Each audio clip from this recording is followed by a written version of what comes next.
Alright. Hello. Morning. Hello. Well, afternoon. Night. It's Good night. it's definitely evening. It is night. Good We're night. both Stream's very over. Bye. tired for both very tired for different Yeah. reasons. Stream's over. Goodbye. Now we're back. I'm not going to be as funny today. No. I got out of a hour and like 40-minute long work meet, and you just got back from Right. 6 hours of shopping. Yep. Most of that because my dad and my grandmother don't know how to shut the hell up. That bad, huh? So I'm cordial with the people I buy things from. I'm nice. Yeah? I'm not talkative. When I buy something, that is the end of the transaction. That's the end of the interaction. I buy something and then I leave. Fair enough. Yeah. Can't fault you with that. Like, if they're trying to, like, actually, like, not just do, like, basic small talk that, like, corporations force you to make, I'll try to give them, like, something token in reply, but, like, if it's just, like, hi, thank you for stopping at Starbucks. How is your day go? I will just go fine, end this conversation, fine. Because, See, I have the response of good and yours, and they respond, it's been going good, and I'll order food, and then I'll walk away from the counter. But if I'm like buying clothes, if somebody's helping me out, I'll be like, oh, thanks, you've been very helpful. And then I'll buy my clothes. yeah. I will not spend an extra 45 minutes talking to them.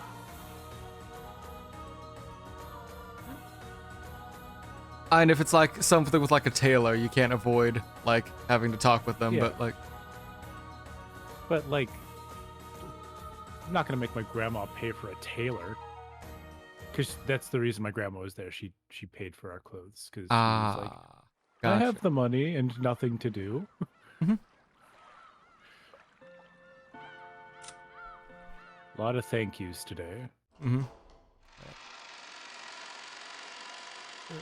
Where were we last time? Right.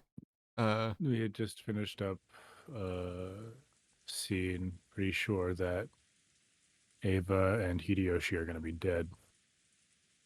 Maybe, but hey, it should be the last night, so we can move on to the next episode after that's done. Yep.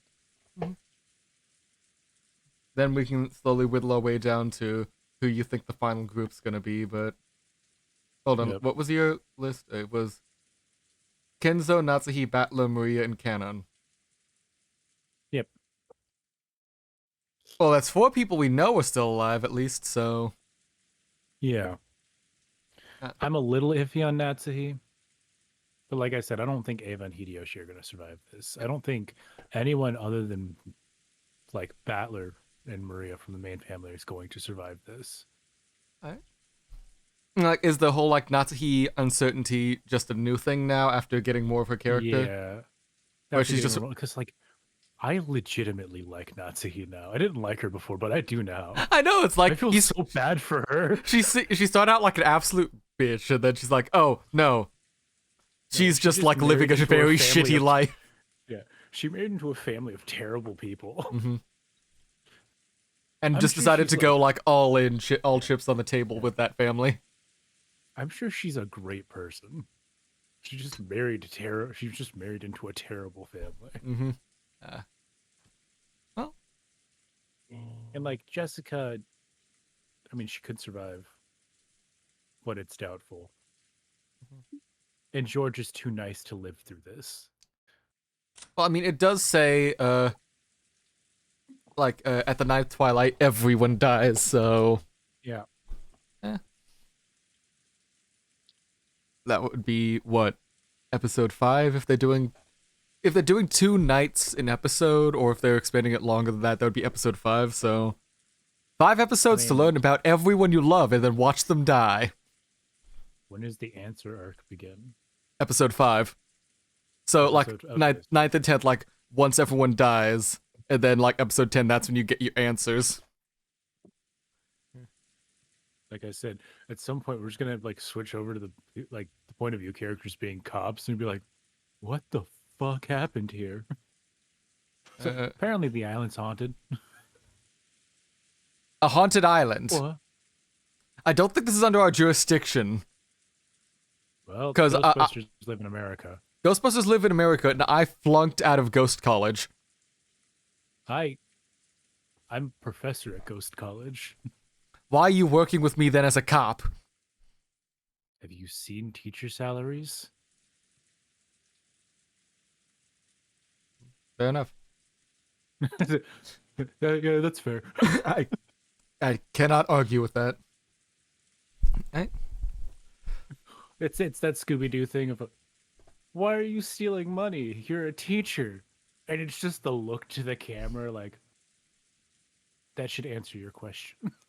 You fucking rich, entitled white kids. God, I need to rewatch Scooby-Doo again. And yes, that'll be... Incorporated, such a good show. It really is. Did it get taken off HBO Max? I refuse to just call it Max. So. I mean, if Velma's still there, Mystery Incorporated's still there. Okay, no, it's still available on Netflix. Never mind, I can watch it there. Oh. I don't have to deal with that shenanigans from Warner. Well, I'll pay for it. I don't either. I'm using a forensic. We get it through our service provider. Oh, nice. Yep. The uncomfortable atmosphere continued, even after those two left. It was thick with the idea that thinking about who the killer was would be the same as deciding who to doubt. It had begun to feel like the discussion of the incident itself was taboo. So no one was mentioning it out loud, at least. However, those thoughts were what filled our minds. All that we couldn't say aloud made our heads feel like they were gonna explode. So, at least on the outside, the parlor had once again regained its calm mood. Though, everything was left unsettled. It feels like the rain has got a little lighter. Still pouring down. You've just given up trying for her. I am so... well, yeah, dude, no. No, I get it. Like, I know. I'm just like, I'm making a light comment. I'm not criticizing you. Even if it did stop, there's no boat on this island, but it'd be nice if the boat came quickly tomorrow. I've had enough of this Western Mansion vacation. Mom, when will the boat come tomorrow? Originally, the boat to take them back would have arrived at 3 o'clock today. They probably would have telephoned to say that they would come after the typhoon passed, but unfortunately the telephones aren't working. But they aren't children over there. They were told this was for the purpose of dropping off and collecting our guests, so they will most likely be arriving first thing tomorrow morning. Probably around 9 o'clock, I believe. It was completely black outside. Why it's got to be black? It's night! It is 7 o'clock at night in October on the ocean in Japan on an uninhabited island except for this one mansion. What'd you expect? It to be purple? Actually, yes. Night is very purple. Night is a shocking amount of purple. I guarantee you, when you're out in the middle of, like, away from civilization, at night it is very fucking black.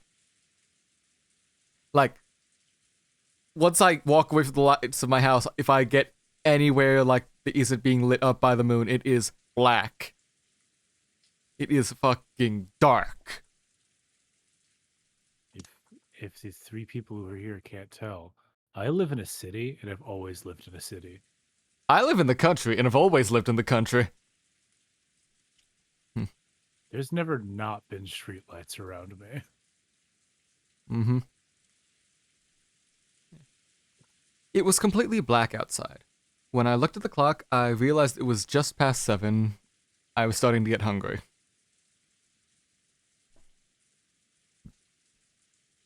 In the kitchen, Kumasawa was cooking enthusiastically. She had laid out a variety of dishes, and while they didn't match the level of Goto's artful cooking, they were still quite gorgeous. It was an act of kindness from Kumasawa, trying to use food to enliven everyone's low spirits. Kumasawa wasn't nearly as talented as a professional cook like Goto, but she was far from unskilled. On the contrary, since she seemed to have been brought up in a fishing village, the simple food she created was sometimes very highly valued. Kanon arranged the food Kumasawa had finished creating on plates under her direction.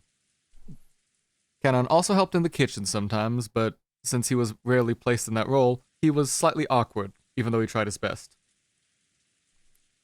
Self-conscious about the fact that he couldn't skillfully arrange the food, Kanon's expression darkened slightly. But Kumasawa smiled to say everything was fine. Oh, it's arranged quite beautifully. Kanon-kun, aren't you skilled? If it had been Shannon-ne-san, it would have been even more beautiful. Kanon stopped arranging the food for a bit and hung his head. Shannon was the one who always assisted Kumasawa in her cooking. Tonight, Kanon was doing it in his stead. And as he remembered Shannon's face and her brutal end, he grimaced.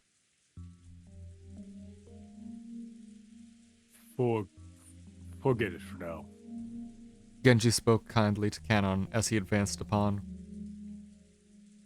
Nanjo had escaped from the parlor once the mood had become sour, and Genji had become his opponent in a game of chess upon Nanjo's request. Yes. I will forget it for now. Good. This is probably for the best. Genji purposefully faced away from Kanon as he spoke. He did so because he understood that it might make things tougher on Kanon if he noticed that someone was looking at his eyes. Nanjo also understood that, and held back any thoughtless words. I wonder where Kinzo's son has gone. I hope he is safe, but I do not know. Only I think everything is as Master hoped, as he has arranged. To distrust that would exceed my role as furniture working for the Master. Twitch was never the same after Twitch Turbo because there's battery acid near the top right corner of Twitch.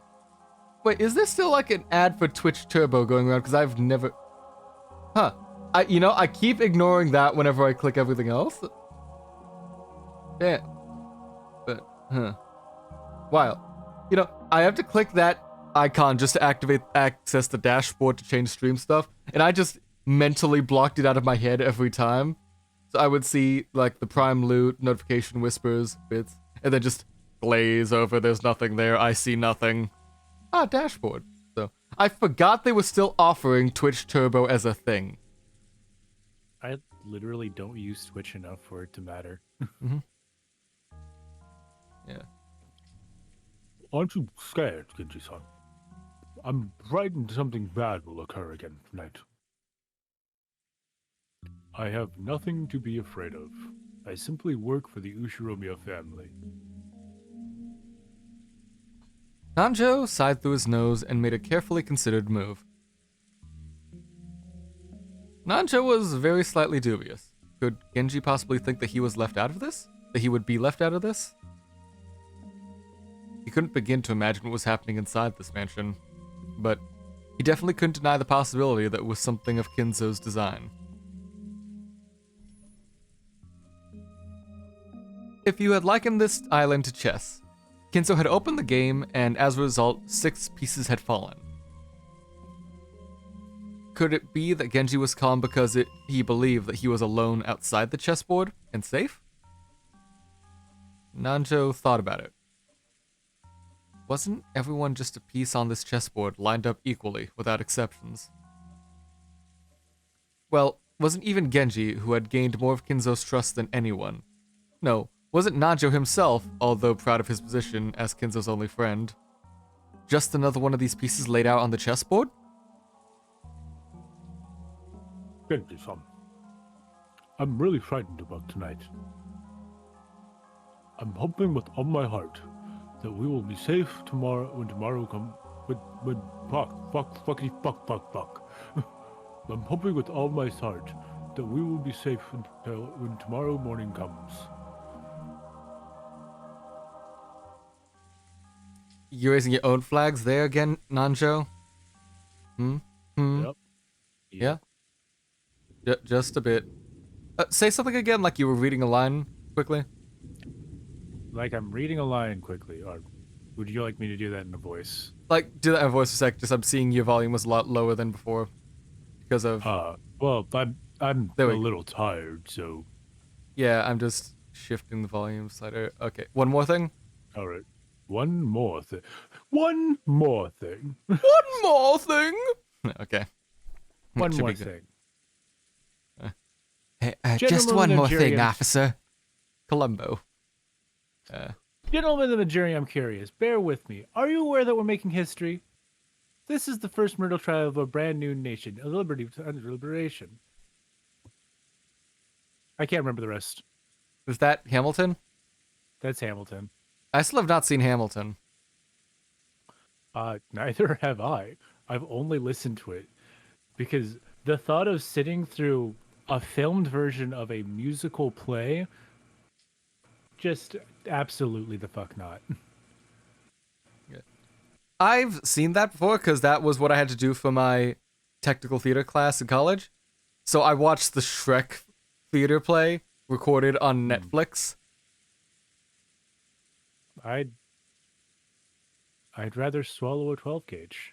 Okay, but it's actually kind of good. Okay, but my point is, if I'm wanting to watch musical theater, I want to do it, I don't know, in a theater.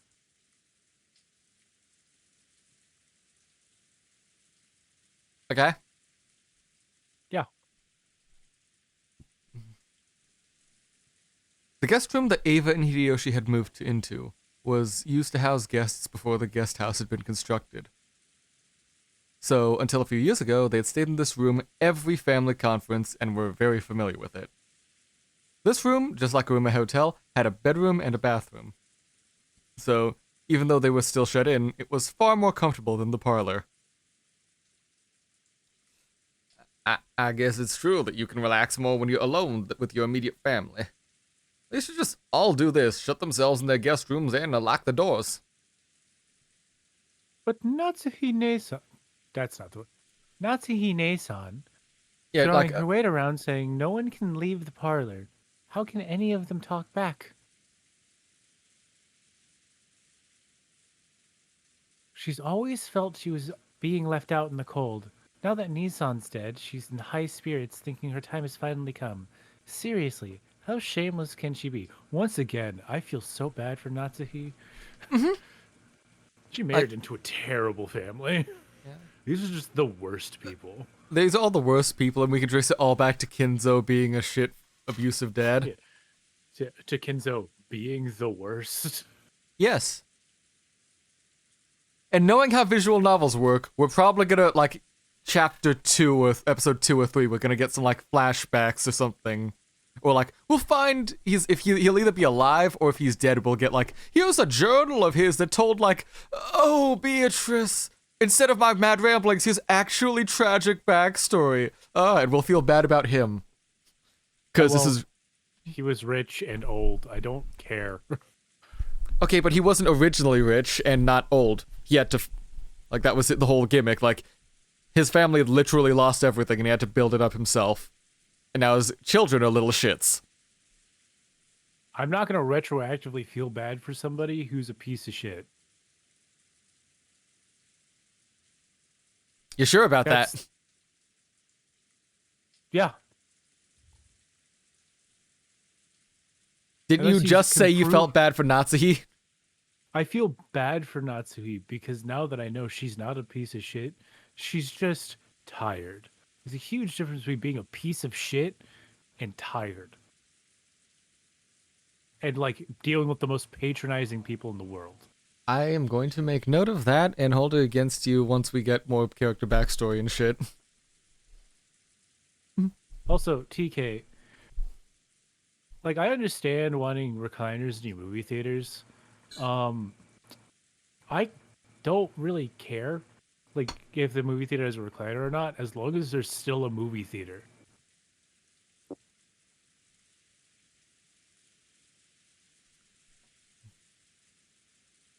Like, like the Regal theater, the good Regal theater in my area does not have the recliner seats. It's just clean because the other one is not clean.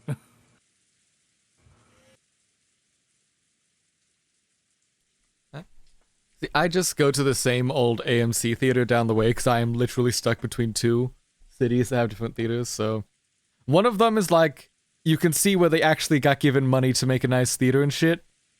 The other, well, it shows movies. That's all I've got for that one, but The, I mean, the good theater in my area, it's a little more expensive to go to because it's a Cinemark. That'd do it. Regal's just actually cheaper, Mm-hmm. especially on like a Tuesday during a matinee. It's like $5. Mm-hmm. Come now, don't say that. Natsuhi-san's working pretty hard. No need to jump on her like that. And about that receipt earlier, you went a bit too far there. Oh, come on! If I hadn't said it there, there wouldn't be another good time to say it. Ava, sulking cutely, sat down beside Hideo. Apparently, we're seeing things through Hideyoshi's eyes. No, it's still third person. Oh, thanks for the follow, Space Girl. Oh, yeah. Space Girl TTV, thank you so much for the follow. How's it going? This is Umineko. We're playing through episode 1, and I kind of know what's coming up, for this episode at least. He hasn't seen anything, and I am trying to lead him in every single direction. I'm much smarter than I look. I know that I have this dead expression, but I'm much smarter than I look. There better be life behind those eyes, otherwise I'll have to treat you like the Godfather, dude. Can I do a flip?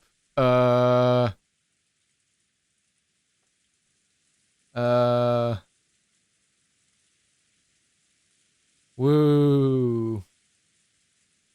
Quick, Woo. rotate 360 degrees. That is quite literally what I just did.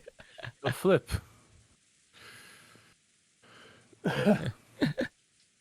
Or I could do transform, I need to unlock the transform option. Do a flip. Do a flip. There we go. Hey. Yeah. Well, thank you for stopping by, Space Girl. Yep. I can tell you right now, he's managed to... He did manage to guess how Kinzo, like the current leading theory on how Kinzo escaped his little room for the Natsuhi accusation that happened in episode 1, and what was it? Basically when we got to the part of the episode where we were first given the witch's epitaph, we spent an entire hour and got exactly where the characters were before literally next stream rereading all of our previous conclusions. So, oh yeah. With me and him together, I'm hopeful that we will probably solve what's going on. I've not gotten much in like past episode 1, but I do feel like if we're able to just bounce off like we have here with all the information we're given, we should be good, and we will be like big brain galaxy geniuses for understanding. I mean, so I'm gonna be real with you, just like fully transparent. The reason I knew what happened to Kinzo is because I'm pretty sure the exact same thing has happened in a Sherlock Holmes book, which is which are a series of books I've read. Yeah, I've not really read actual like Sherlock Holmes books. I've seen all the other film stuff and haven't got it. The only they're pretty good. Yeah, I know they're pretty good, and I've gotten a few on like Audible for free, and I've got and then there were none with my free token and stuff, but I've not actually listened to them yet, which I should, because hey, we're literally doing like a take on and then there were none with this story, so there might be something worth noting in there, but I think I have the entirety of like the Sherlock Holmes by Conan Doyle read by Stephen Fry on Audible. Oh, Stephen Fry does a take on it. Ooh. Yeah. Ooh. I will have to take an eye on that then. Well, Yeah. yeah, Kinzo is certainly a character, but Yeah. we're Yeah, enjoying it so far. We normally have a third, but her internet is shit ass garbage. She just switched it, like, tanked horribly. So hopefully she's able to fix that, or we can find a way around it. Or because Discord doesn't offer like lower quality set options for when it comes to like streaming, so Yeah, I'm literally going as you low as can- it'll let me. Yeah. But Ava sulked cutely. Sat. Go on. Oh, I was gonna say, let's go. Ava sulking cutely sat down beside Hideyoshi, who was lying on the bed watching TV. Oh boy, the latest episode of Higurashi no Naku Koro ni is out, Ava. Still, it's been a very long time since we've been alone like this. Sure has. When I think about it, both you and I have gotten older. Since George was born, everything's gone by in the blink of an eye. It really has gone by in the blink of an eye. I wonder if we were too hasty in having a child. Ava's eyes looked like they were staring off into the distance. Yes, she had thought it a once-in-a-lifetime chance.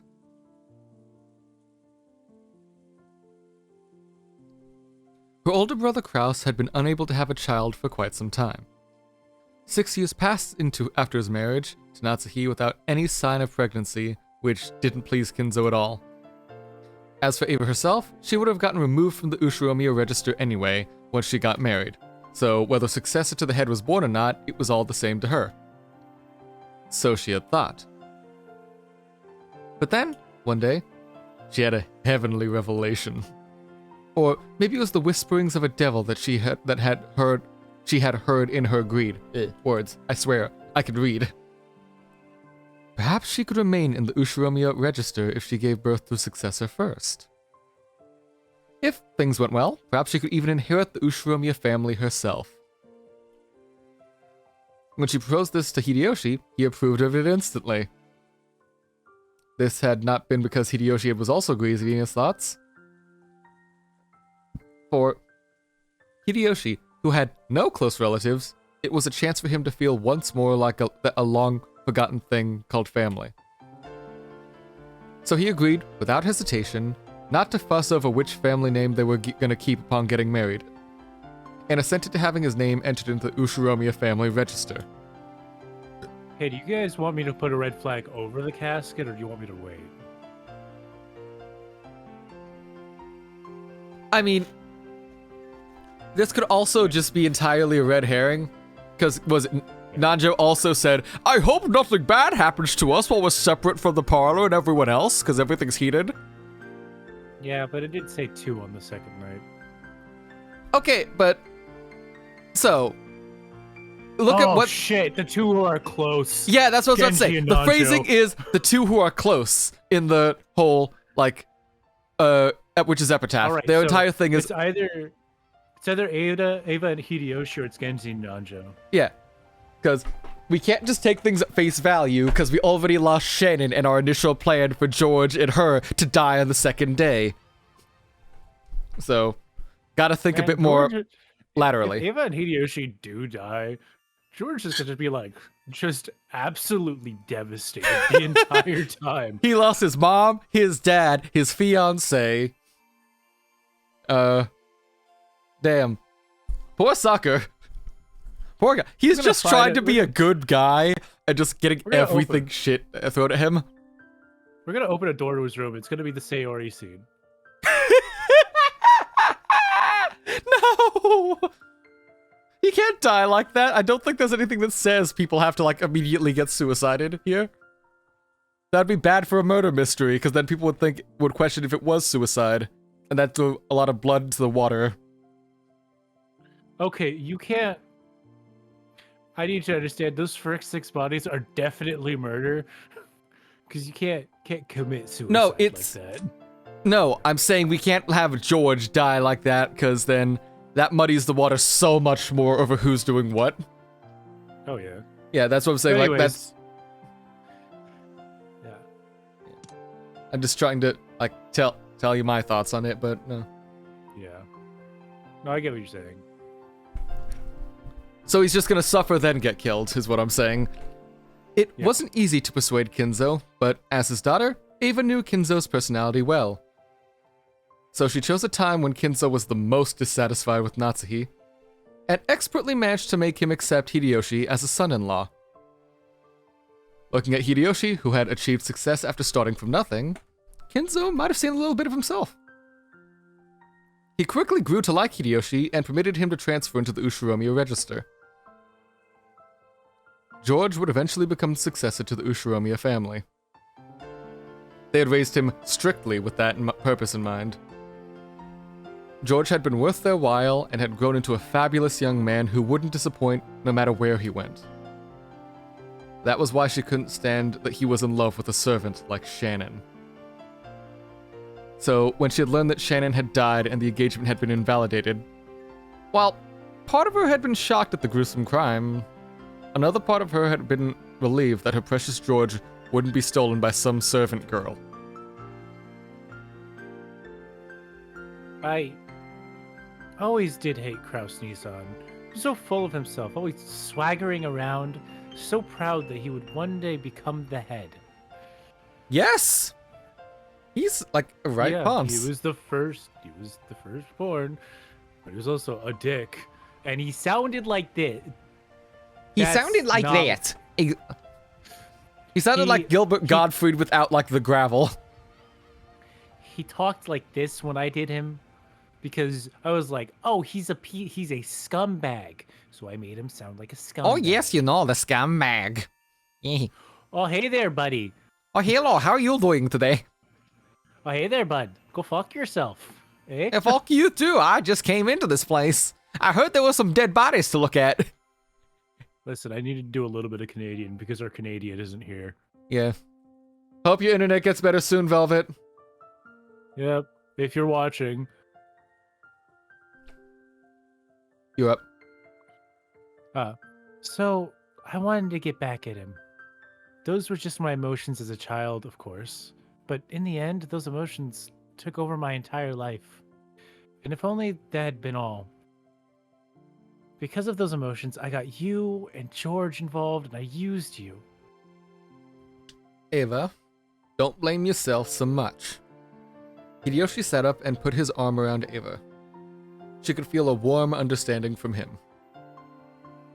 Well, I reached the halfway point in my life long ago, but, you know, I've never once regretted how I lived my life.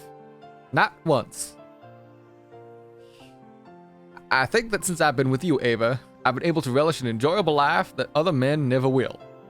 After I lost my relatives in the war, you taught me once more which war is this talking about?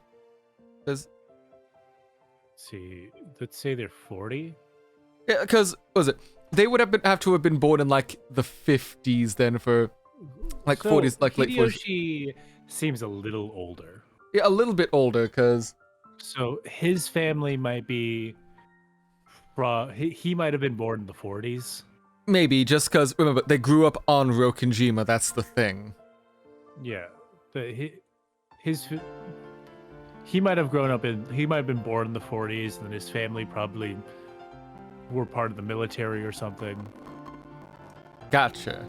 So or maybe he's from Hiroshima or Nagasaki, which I doubt. I doubt, but Because I think he says he's from the Kanto region. Yes, I think. And that's like mostly Tokyo, so. Yeah. It is almost entirely Tokyo and Saitama. Mm-hmm.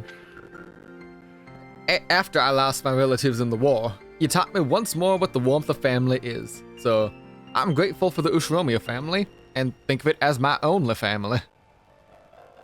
In this life I've led with you, no other thing has been wasted. It's really been a fun life up until today. Man, it's nice. Do you want more flags? I can't keep holding all of these up. It's nice that Ava is showing emotional maturity, but also, like, this is a huge red, like, death flag. Like, with this many death flags, you'd think there's pirates in the harbor. I mean, I did mention that I need to learn Semaphore at this rate in the title, so... Thank you, honey. Ava hung her head, burying her face in Hideyoshi's chest. Considerable chest. Yes. He's a big dude. Yeah, damn. Probably no one in the parlor could ever imagine this side of Ava existed. Oh, you mean emotionally mature? Nice. Yeah. I'm the one who should be thanking you. To this day, there hasn't been a single day I've regretted being with you. Me too. I'm so glad to have you by my side. George is already a fine adult. He's a man who can do his job well on his own, even if I'm not there looking out for him. How about it? Around New Year's, you want to go spend some time around the Maldives? Just us two, no one else. No way. Aren't you always saying that you're so busy responding to New Year's cards that you can't even sleep? None of that this New Year's. I won't read a single New Year's card. I'll just stay quiet and check to see if I've won the lotto. It should be nice if we won a color TV this year. You live in the 80s, you don't already own a color TV? You're rich! No, hold on. No, my dad had a color TV in the 80s. Given my dad was also grew up in the 80s, but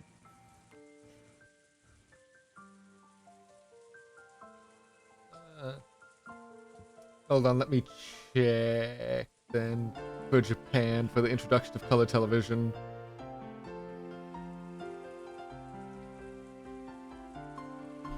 First Asian country to introduce color television was 1960. Full color TV time color service was introduced in 1977 with NHK. Yeah, that makes sense. But like, the 80s, 1986 was well into people just owning color television.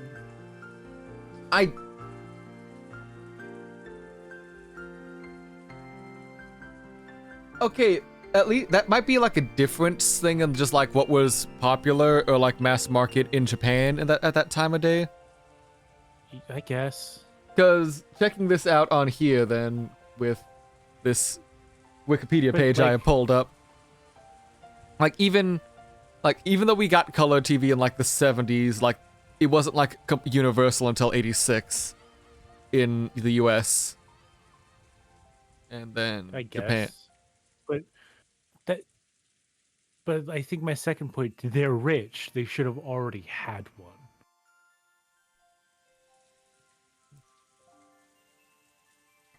one. It's one of those it's one of those things that's gonna last you a real long time. So even if you do spend a bunch of money on it, you're still gonna have it for a long time. It's not like wasting your money on food. Mm-hmm. Anyway.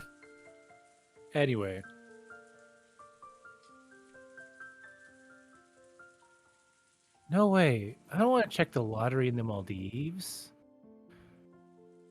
Then none of that either. Just the two of us, taking our time, carrying on from when we were newlyweds, just before George was born. Yeah. That does sound nice. Hey, so like this is the kind of like conversation people have in the movies right before they are brutally murdered. Yes. You know, that like, and then we're gonna go on a trip. And then like I'm 2 days from retirement. Yeah, see, I'm 2 days from retirement. This is that entire conversation. Like Najo raised the flag of, man, I hope nothing bad happens to anyone else. This is the whole, man, we're gonna go do shit. You're not gonna go do shit. I mean, your character arc is over. Well, I mean, it did say right at the start of the episode, like, this is an easy just like sit and watch to get things episode in mystery. I think it says the difficulty level is standard. Like, let's begin on the well-trodden road. Like, just be silent and watch as everything's unfolding. Like, I don't think they're expecting us to be like 5-head gigabrain shit, right, for this mystery. Unfortunately, I am Gigabrain. I've not only read mystery novels, I've read the best mystery novels. Good, then. I mean, well, given what's the lady's name? Agatha Christie? I haven't read any of her stuff, but that's more. I was like Sherlock Holmes, and it's only 1 credit because I was paying for Audible. Like, not even, and then there were none. The thing, like, this is based on, that I'm sure is, like, her entire archive, I think, is free on YouTube, too, but... Oh, seriously? There's, like, a lot of audiobooks you can find online, on YouTube for free, because I think... I mean, I've also watched, like, movies that that are based off of, like, Agatha Christie novels. Yeah. And, like, there's a bunch of shows that do, like, versions of it. Yeah, I know my mom listens to a lot of, like, Poirot mysteries and stuff while she's doing, like, busy work and stuff around from YouTube, so yeah, it's pretty there. I mean, I just like how, like, Conan Doyle wrote Sherlock, because it's like, you're like, what the fuck is Sherlock doing? And then he explains it all. You're like, that's the most big-brained, like, Giga Chad move you could have done. Yeah. It was a snake, and you're like, oh shit, it was a snake. Alright. I hear the Maldives are wonderful. An island with nothing on it, surrounded by beautiful coral reefs and cottages lined up over the water. Water.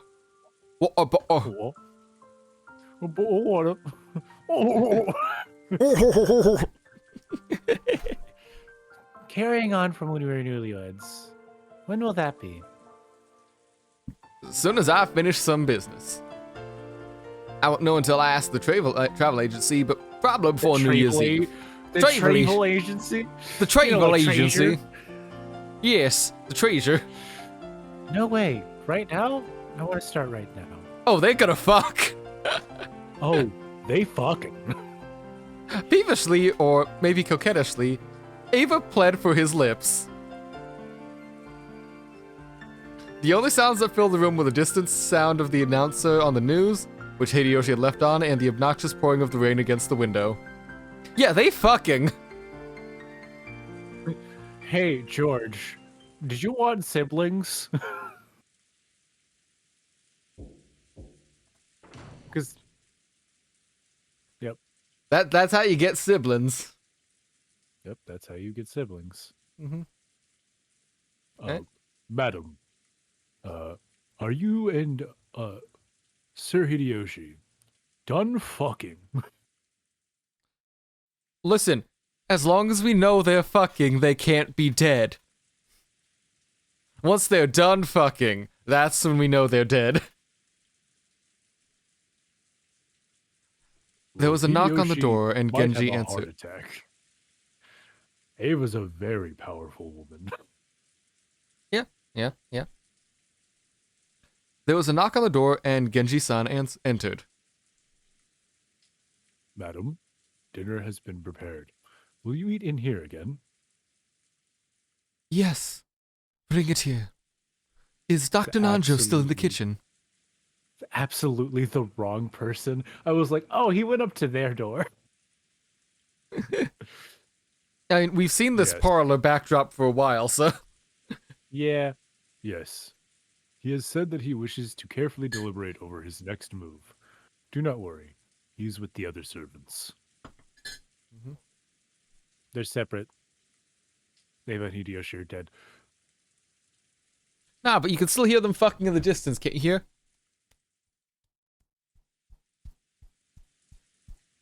I can't tell if that's getting picked up on the mic.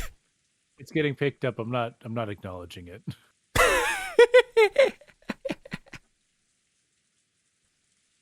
Genji-san's good enough to chess to be grandfather's opponent.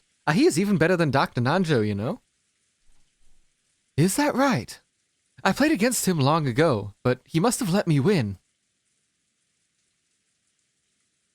Maria, it sounds like it'll be time to eat soon. But look at you. You've been watching TV all day long and you still haven't gotten bored. What episode of Higurashi are you on, Maria?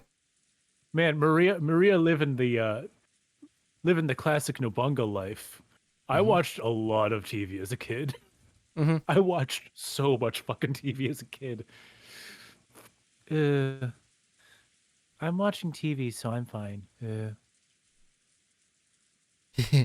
Maria-chan sure is a TV kid. Food's coming, so we'll have to clean up the table. It was still cluttered with the aftermath of the drawing contest we had been having, using several pages torn out of Maria's notebook. Jessica began cleaning that up quickly. Still, everyone here sure can draw. Really shocking. Okay, so everyone is artistically talented enough to be able to draw the blood circles. I'm guessing that's what that line says. Maria's the only one that, like, knows what they look like. Not entirely, because Kinzo also does. Yeah, but, like, the only one who cared enough to learn. Genji, ask Eva and Hideyoshi whether they would at least like to have dinner with us, although they will probably turn us down. Certainly. First father, now Eva-san. We seem to be incapable of managing a showcase at the Ushiromiya dinner table. Natsuhi felt her headache start throbbing again, and lightly held her temples.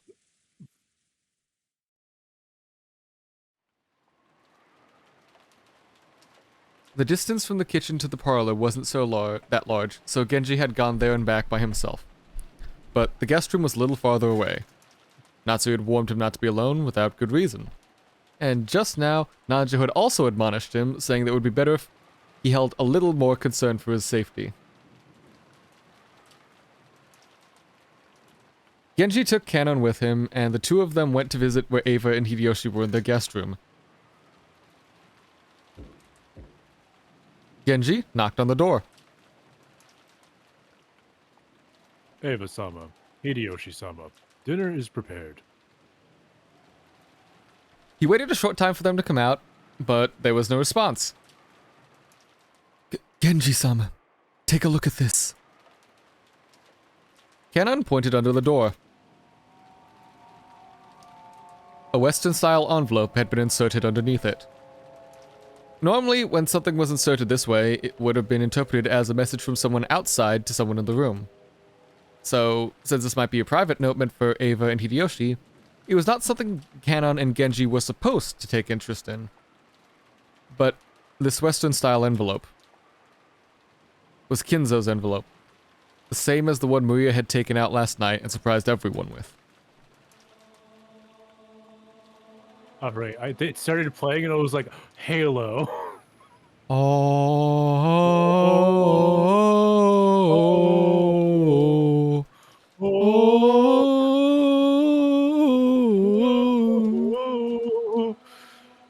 There's no mistake. It's the master's envelope.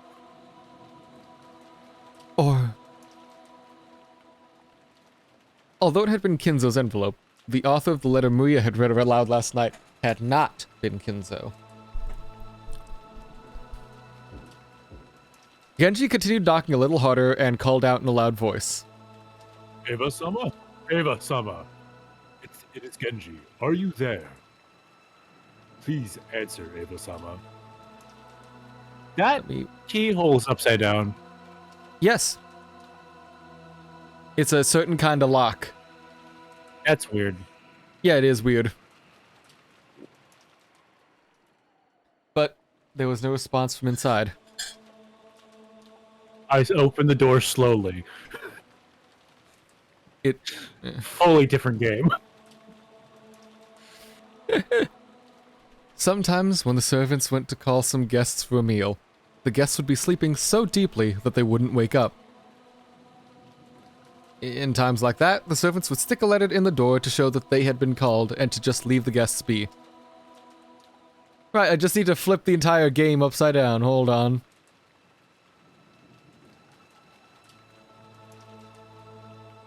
There we go, now the keyhole's right way up. You able to read that?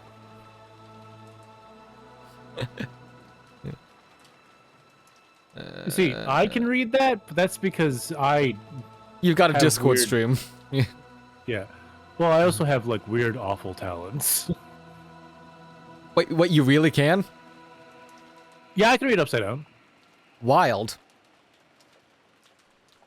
In times like that, the servants would stick a letter in the door to show that they had been called by, and then they left the guests be. However, despite that, Genji beat even harder on the door and called out Ava's name. But there was no answer. Oh boy, push-up time. I don't want to. Coward. What? Hello, Alex. How's it going? We're about to find dead bodies, probably. Actually, Hey, almost kid, you wanna definitely. see a dead body? Hey, George, want to see your dead parents? Hey, George. You know how Shannon Chan was dead? Well, good news and bad news.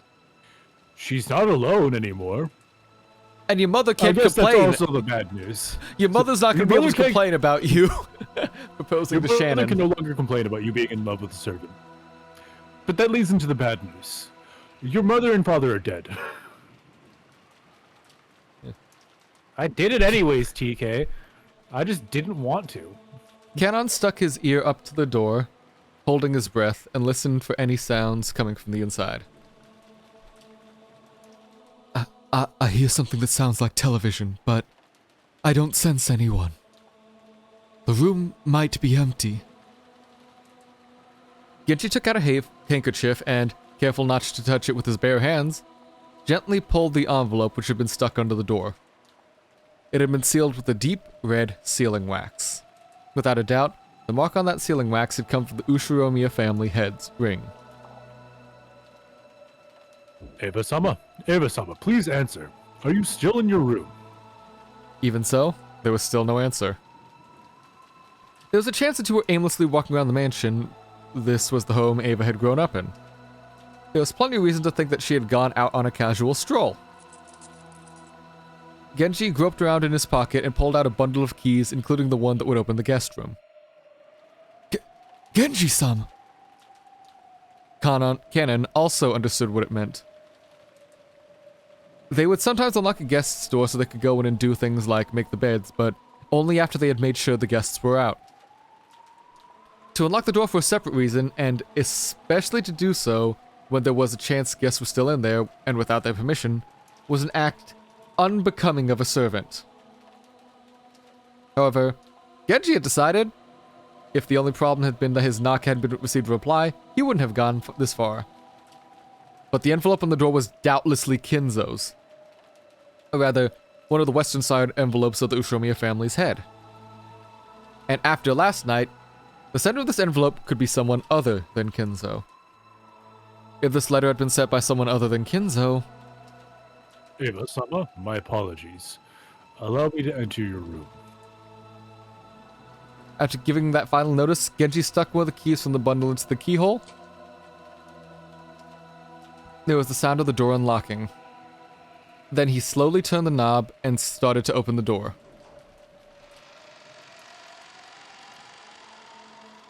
Light seeped through the crack of the door. Were they in the room? Or had they just forgotten to turn out the lights? Clank! It was the sound of the door chain being pulled tight. The chain had been secured. The chain couldn't be secured from the outside. That meant they were in the room right now. The sound of voices on the TV seeped out of the room. The lights, the chain, and the TV. All of these things made it clear that they weren't in the room. But there was no sign of them. Genji called out to Ava once again through the crack in the door, but there was no answer. Genji-sama, what should we do? Get the bolt cut. Fuck, they're in the shed.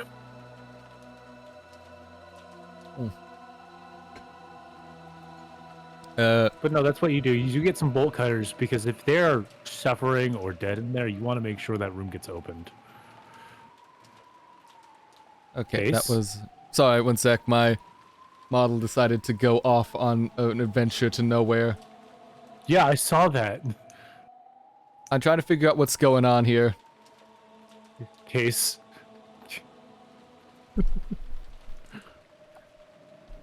You're a...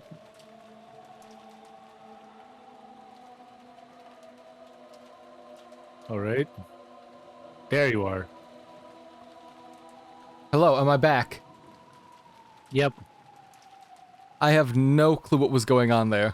That just happened.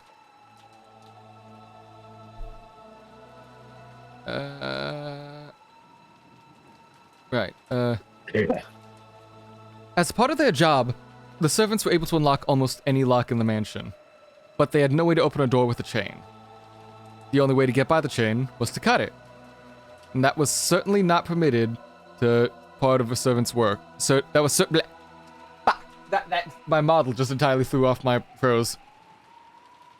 That was certainly not permitted as part of a servant's usual work.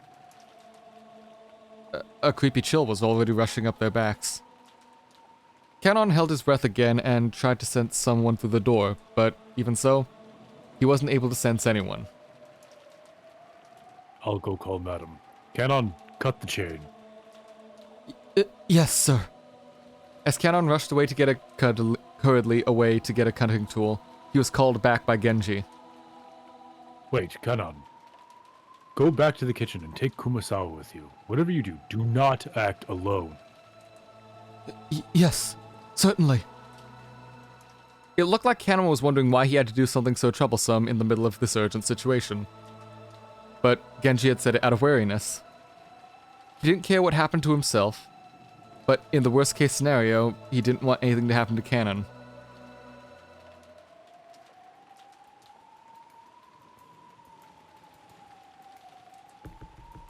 In the kitchen was Kumasawa. Terrible news, everyone! What do you mean, Dr. Farnsworth? George, your parents are dead. Probably. In the middle of the kitchen was Kumasawa, who was piling food onto the serving cart. And Nanjo, who seemed to have thought of a move that would turn the table on Genji and had been awaiting his return, wanting to show him. But he immediately realized that something was wrong with Genji's demeanor. What happened, Genji-san? Dr. Nanjo, my apologies, but please allow me to suspend this match for a time. Kanon, take care of the chain. Kumasawa, stop setting up dinner for now and accompany Kanon. I will go over to the madam. If you would come with me, Dr. Nanjo. Has something happened? Genji took Nanjo, who still didn't know what was going on, and quickly left the kitchen. Kumasawa-san, my apologies, but please come with me. What happened, Canon-san? Unable to take in the situation, Kumasawa said almost exactly the same thing as Nanjo and chased after Canon, who had flown out into the hallway. Accompanied by Kumasawa, Canon went to the storehouse, and from amongst the tools packed in toolboxes and hanging on the wall, he looked for another tool that could be used to cut the chain. What are you looking for? I will help. We are cutting a door chain. Where was that large bolt cut to?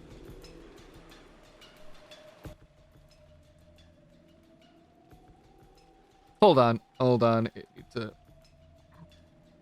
It's the storehouse there, but was it called that when they found the bodies in the shed? Was it specifically called the storehouse? Yes. Well, it was called a shed. Like a gardening shed. Because that could mean they are separate things. I would assume it's the same place, because why would you keep all of your gardening tools in one place and all of, like, the rest of your tools somewhere else? That's just horribly inefficient. You just keep all of your tools in the same building. I would say so, but if they are deliberately said as different things, that can indicate that they're distinctly different locations. Case, you're gonna be scrolling for a while. That's like almost 8 full hours worth of stuff. No, I'm right here. This is like right when they're finding... Good, Pawn Floor's gone, blah, blah, blah. Store, in front of the storehouse came into view.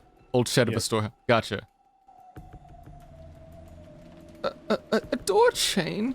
Why would you need something like that? The chain is locked to Eva-sama and Hideyoshi-sama's room. Even though they should still be inside, when we called to them, they didn't answer.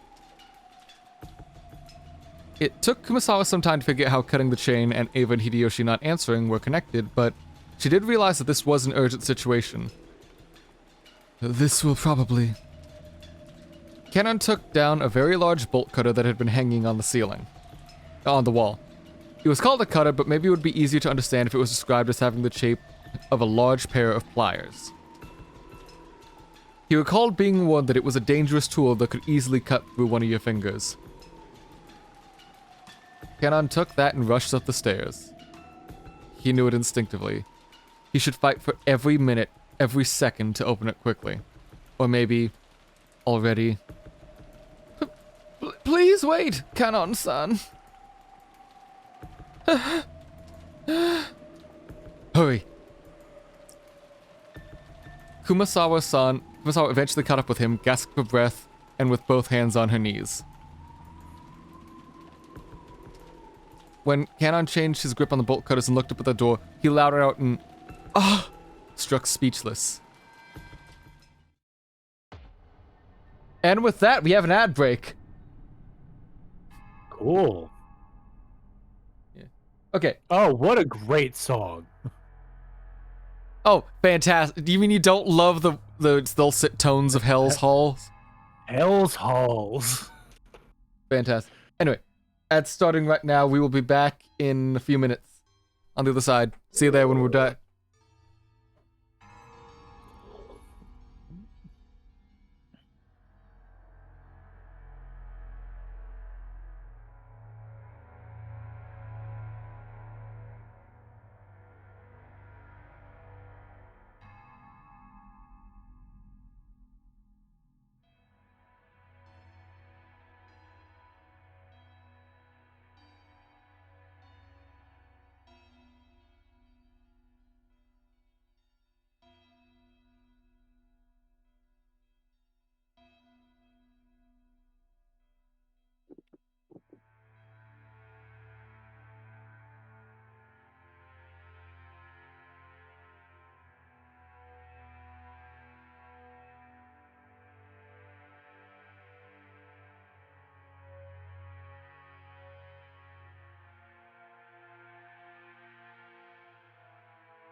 And got right back right as the ads ended. Great.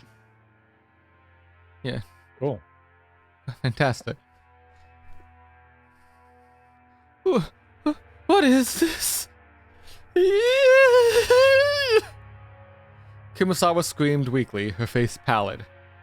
That was no surprise, because right there, on the door, just like the magic circle that had been drawn on the shutter of the Rose Garden storehouse, there was another eerie shape drawn with paint that looked like blood. However, it was dubious whether this thing could be called a magic circle. Because, unlike what most people would think of as a magic circle, it wasn't a circle with shapes drawn inside it, but a slightly more geometric shape. And guess where that comes from? Yeah, more shit from Saul. I mean, that is very clearly Hebrew. Yes, that's more blatantly Hebrew than the other magic circles, but yes, this is actually a magic circle from Solomon. It's more of a magic rectangle, but sure. Well, they did call them pentacles instead of circles, but people translated them to magic circles because it has a better ring to it. Yeah. So, yeah. Hooray, we can blame more Solomon for shit happening. Man, first the incineration of humanity, and now this shit. You know, okay, you gotta at least respect, this is a smaller scale than the incineration of humanity. So this is like his summer event, a murder mystery. Yep. Except it's like in October, so it's more of his Halloween event. Yeah. However, the strange non-alphabetical characters written in the gaps of the figure were without a doubt the same as the magic circle on the shutter. But the thing that had Canon struck speechless was not how eerie this magic circle was. Only moments ago, this hadn't been here. He had returned to the kitchen for a short while, he had then gone to the storehouse to grab a tool, and headed right back. Put those together, he couldn't have been away more than 5 minutes. How could someone add something this creepy during that period of time? Spray paint. And... what? Spray paint. Okay. It's still 5 minutes to get that... Yeah. If it is paint, it doesn't take that long to get spray paint on a door. And if you have a preset stencil, or a couple of them, you can get it done. Okay, the thing with that is like minutes. setting up and lining up the stencils and getting that all done. And getting it off without leaving like anything really visible as residue. I guess. Like, I do believe, like, if a stencil or something like that you can use to quickly copy-paste something like that would be used, but it would have to be, like, one that can roll out spray and then, like, go without having to worry about, like, taping up framing or anything. Yeah. Mm-hmm. Anyway. And as though it had just been drawn, almost like the door itself was bleeding, several unsettling vertical red lines slowly dripped down, getting longer and longer.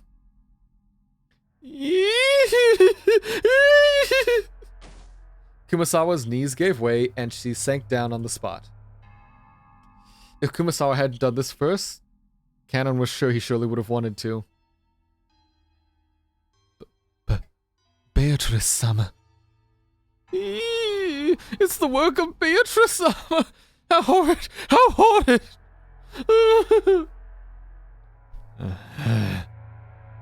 Canon gulped, then readied the bolt cutters and approached the door. He didn't want to get close to disturbing the magic circle, and he really didn't want to touch the steadily dripping substance that looked like blood. But if he didn't get close, he couldn't cut the chain. Fighting this cold feeling, he gulped again and, after gathering his courage, went even closer, putting the bolt cutters up against the chain. He then pressed with all of his strength and cut through the chain far more easily than he had imagined. The cut chain fell into 2 separate parts, which continued to clang as they swayed back and forth. Canon-san, by your feet, an envelope. And isn't that the master's? It looked like Kumasawa had also noticed the Western-style envelope at the bottom of the door, and that the sealing wax had been held up with Head's ring. Didn't Genji take the letter? No, I think he left it. I think they noticed it earlier. That or it's a different letter. Mm-hmm. I'm trying to clear that up first, but... Canon was lost for just a second over whether he should open the door first or check inside the room. But he decided on prioritizing his original purpose. Canon pulled a handkerchief out of his pocket. This was so he wouldn't leave a fingerprint on the door. Smart. If his worst fears had been realized, the police would want to investigate this room too. He slowly pushed the door open. He was able to hear the sounds of the television that had been sleeping out slightly, much more clearly now. Ava-sama? Ava was face up on the bed. On the bed with her shoes still on? Kumasawa, who had fearfully entered after Kanon, and who was hiding behind his back, screamed a short hee again when she saw Ava like that. Ava's shoes had been the first part of her that Kanon had seen, so the incongruity of wearing shoes in bed was the first thing that entered his mind. But after he shifted his line of... Imagine being so disgusted that somebody was wearing shoes in their bed, you didn't notice their head is fucking crushed. Yeah. He shifted his line of sight towards Ava's head.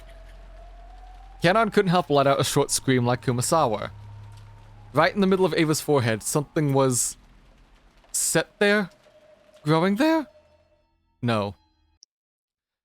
Right in the center of her forehead, an old-fashioned knife or some weapon like it was struck right in.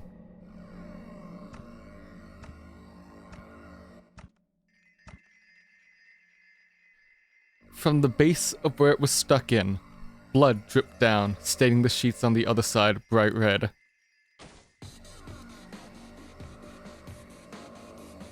Kumasawa's knees gave way once more and she sank down on the floor. Her mouth kept flapping open and closed, but she couldn't even scream. Ava, with some kind of weapon sticking out of her forehead, was dead. Both eyes were wide open, and the image of the person who killed her must have been burnt into them. But the mouth with which to speak that truth had already been eternally sealed. Even though their forehead was the last place they wanted to look, they couldn't tear their eyes from it.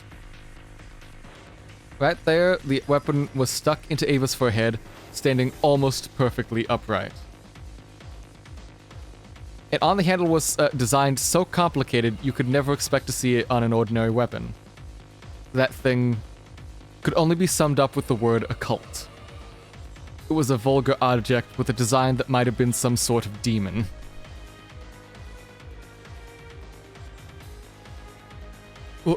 What about Hideyoshi-sama? Hideyoshi-sama! Ava was on top of her bed, but the other bed was empty. Where was Hideyoshi? After taking a backward glance at Kumasawa, still on her knees and stupefied, he checked the bathroom just in case. At the moment he opened the door, he was greeted by steam and the sounds of the shower. Oh no. The bathroom was the same sort of familiar style seen in hotel bathrooms, containing both a bathroom and a toilet, a bath and a toilet. When taking a shower, a waterproof curtain was used to keep water from flying out. That waterproof curtain was half open. And lying tumbled down in the bathtub was Hideyoshi, completely naked, both eyes open, and those eyes were pointing right at Kanon. Just like Ava, a weapon with a demonic design was stuck into his forehead. Since his head had been under the hot water of the shower the whole time, his face wasn't half covered and filthy with blood like Ava's had been. But the sight of him dead while still taking a shower was tragic enough. Just then, Natsuhi's voice rang through the hall. She was probably coming with Genji. Yeah, so they're dead. Oh man, called it?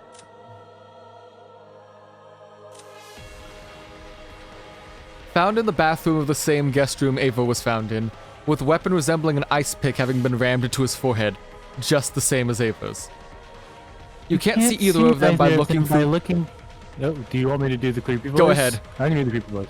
You can't see either of them by looking through the gap of the door while the chain is set. You can't see and can't reach.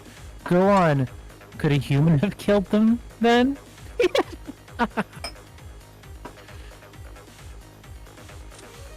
Found on the bed of a guest room inside the mansion, with a weapon resembling an ice pick having been rammed into her forehead. The windows and door to the room were locked from the inside, and even the chain was set. No way a human could have killed her. Again with this graffiti. And what about this letter? What does it say inside? I have not yet read it. We should not touch it carelessly. The culprit's fingerprints might be left on it. We should hand it over to the police. They went out of their way to leave it here. I'm sure they wouldn't have left fingerprints. Stating this with finality, Nazi picked up the envelope, and before checking its contents, she entered the room herself, where she found Ava dead. Now, as the only living adult... Hey!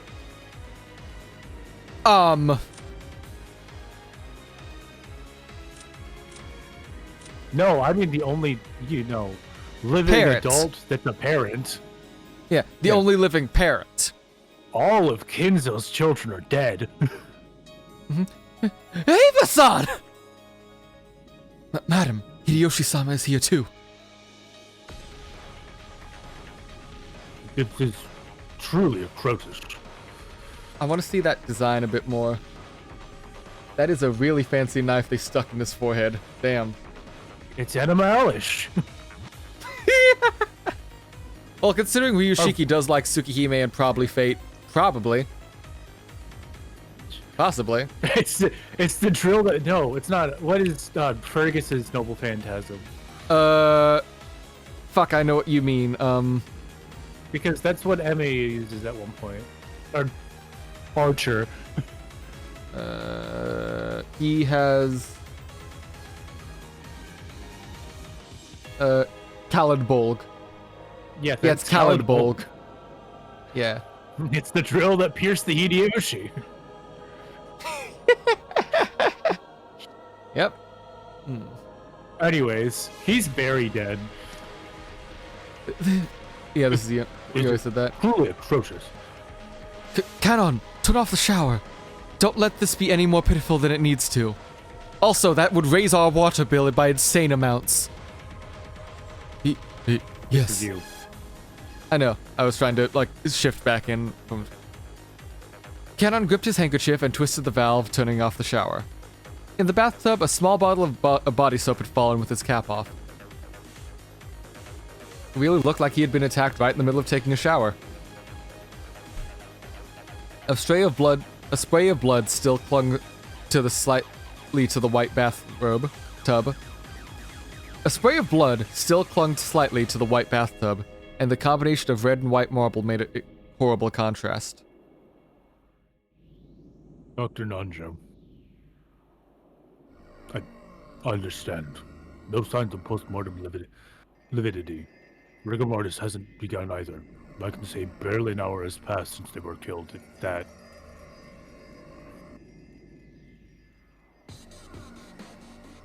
But even so, how a weapon with such a short handle could do that to a skull, I cannot imagine. Nanjo checked their pulse and their pupils, making certain their deaths once more. As Canon watched this business-like treatment, he thought, couldn't you tell at a glance they were dead without doing all of that? Nanjo thought about removing the weapon, but after deciding that where possible it would be best to hand the scene over to the police without disturbing it, he left it alone. However, a close re-examination of the base revealed that it had no blade. Or rather, it wasn't shaped like a flat blade, but was conical. He noticed that rather than like a knife, it was more like a short-handled spear, something with a shape better suited for thrusting than slicing. Rather than a short spear, some people might call it a thick ice pick. At any rate, the original hideous purpose for which this weapon was, with its unsettling design, was made, and exactly how that purpose was carried out, were both displayed here in such a glaring fashion that there was absolutely no need to use further words to describe it. Natsuhi, hoping to escape the repulsive steam filling the bathroom, as soon as she could,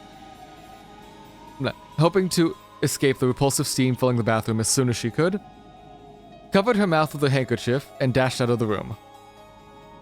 Just viewing their bodies for an instant had been enough to burn the image into her eyes. If she looked any longer, that image would surely remain in her vision for all eternity. One sec. Taking it. Our key should be done. Ow, ow.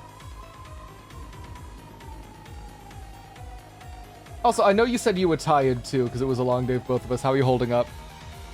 I'm doing okay. It's obviously not my best performance, but yeah. I think let's get to the end with this, like, when they're investigating the room, and I think we can call it there. Yeah. Just because I'm also not feeling it too. Like, really, that was a really long meeting. I bet. Yeah.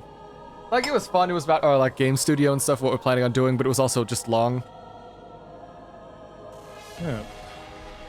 Oh, you said work meeting, and I was like, oh, his government job. No, my company job. Not my government job, not my other government job. This is my company job.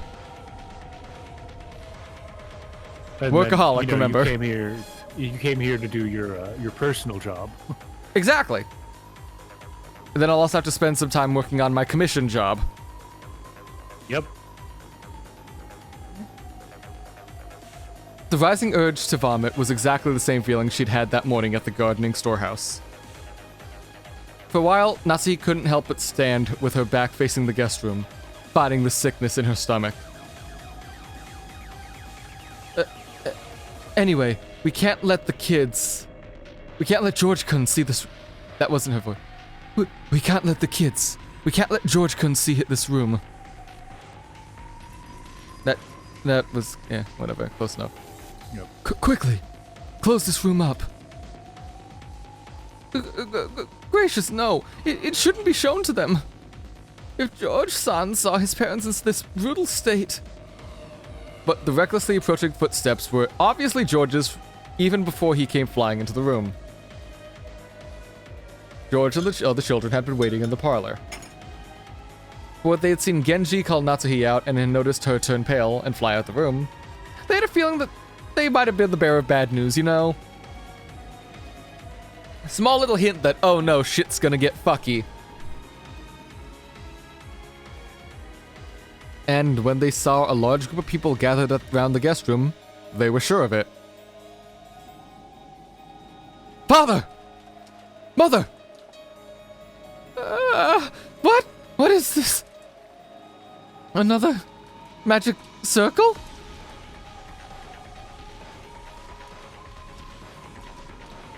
Auntie Eva and Uncle Hideyoshi are safe, right? Hey, Kanan-kun, what's this all about? Battler-sama. Kenan didn't have to say anything. George's scream after he ran into the room told them everything he needed to know.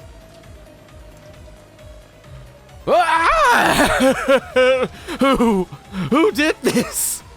I'll kill you! I'll kill you! Yeah, that's the reaction. This is also you. I know, I'm taking a sip after doing my throat like that. George-kun, hang in there, dear. Natsuhi touched George's shoulder with her hand, but he violently shook her off. George collapsed on the floor beside Ava and buried his face in the bed in front of his mother's face, wailing. Then he pounded on the bed with his fist over and over again.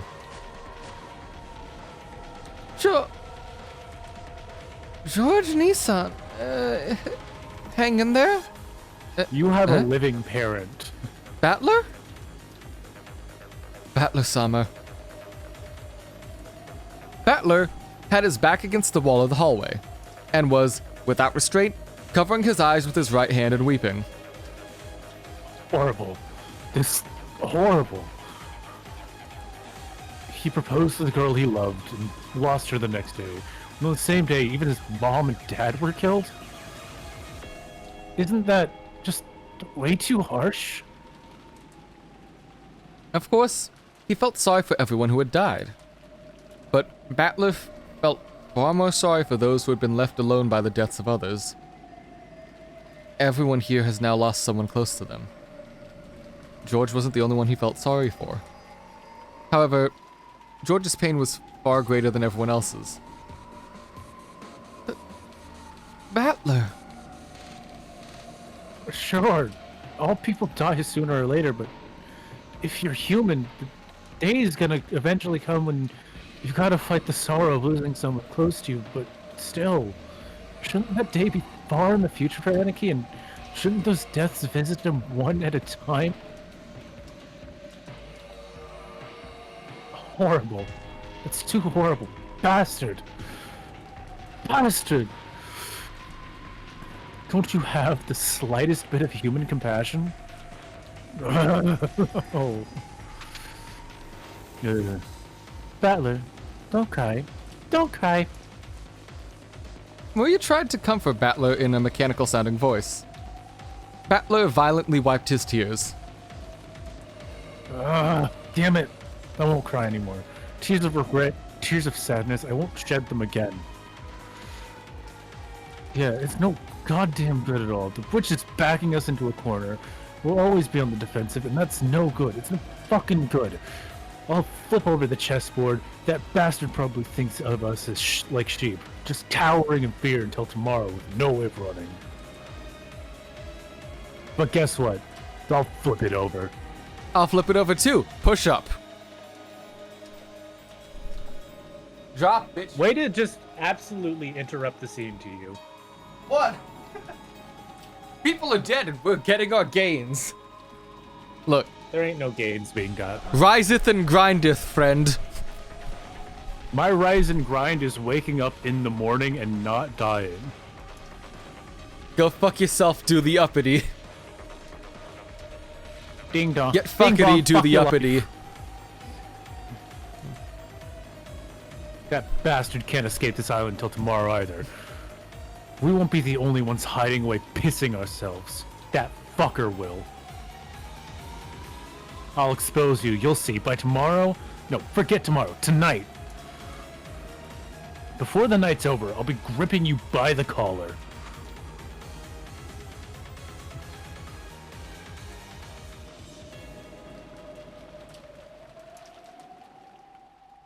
You want to call it there, or? Yeah. Why are you in the boiler room? What? Anyways, yeah, let's call it there.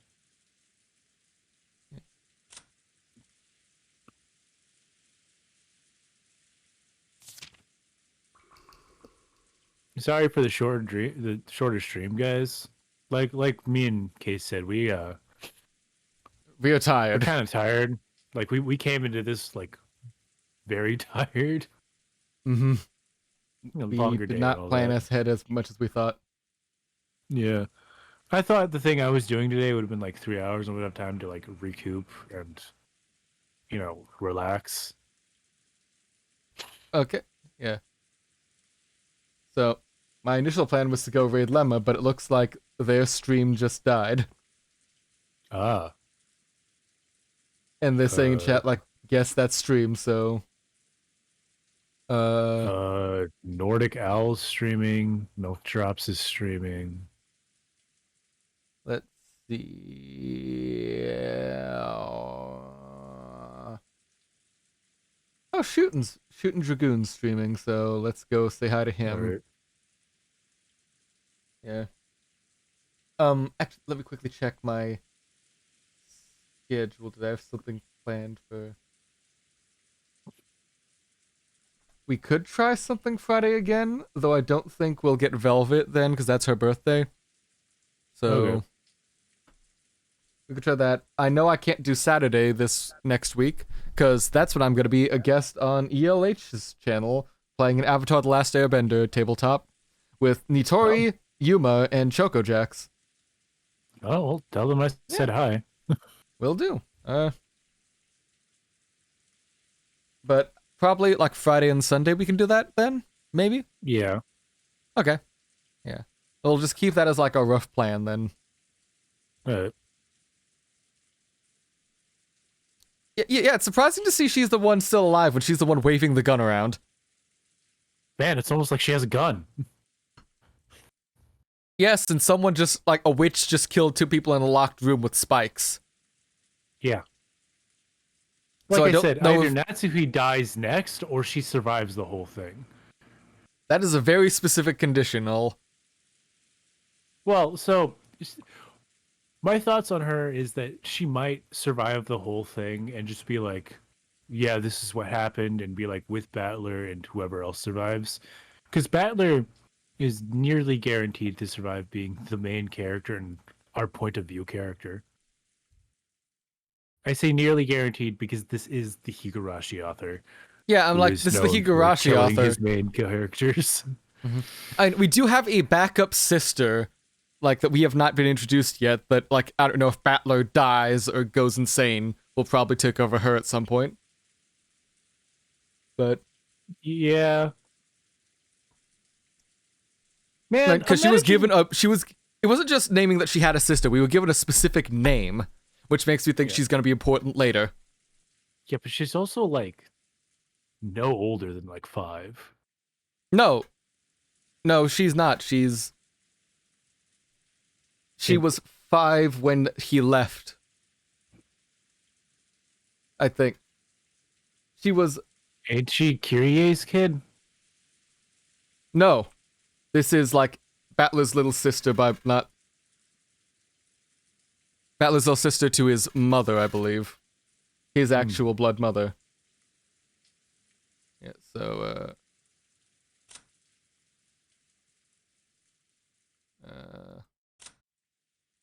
right. It just tells us that, like... Yep. There's us, but, like... I assume because of how it was phrased, because of how Battler left immediately after that, I think Anji is gonna be, like, still with, like, gonna be Battler's sister through his, like, blood mother. Oh shit, Yuma's streaming. Oh, did she just start streaming? Yeah, just started. Fantastic Yuma. timing. Yeah. Okay, let's back out of that and hit, Yuma's. Right. Anything else? Or... No. Actually, wait. So we've got this. Their room is locked. Everything's shut. How do you think they died? How do you think they, like, actually managed to be killed? Okay, so I feel like it's pretty obvious that Kinzo is at least involved with the deaths.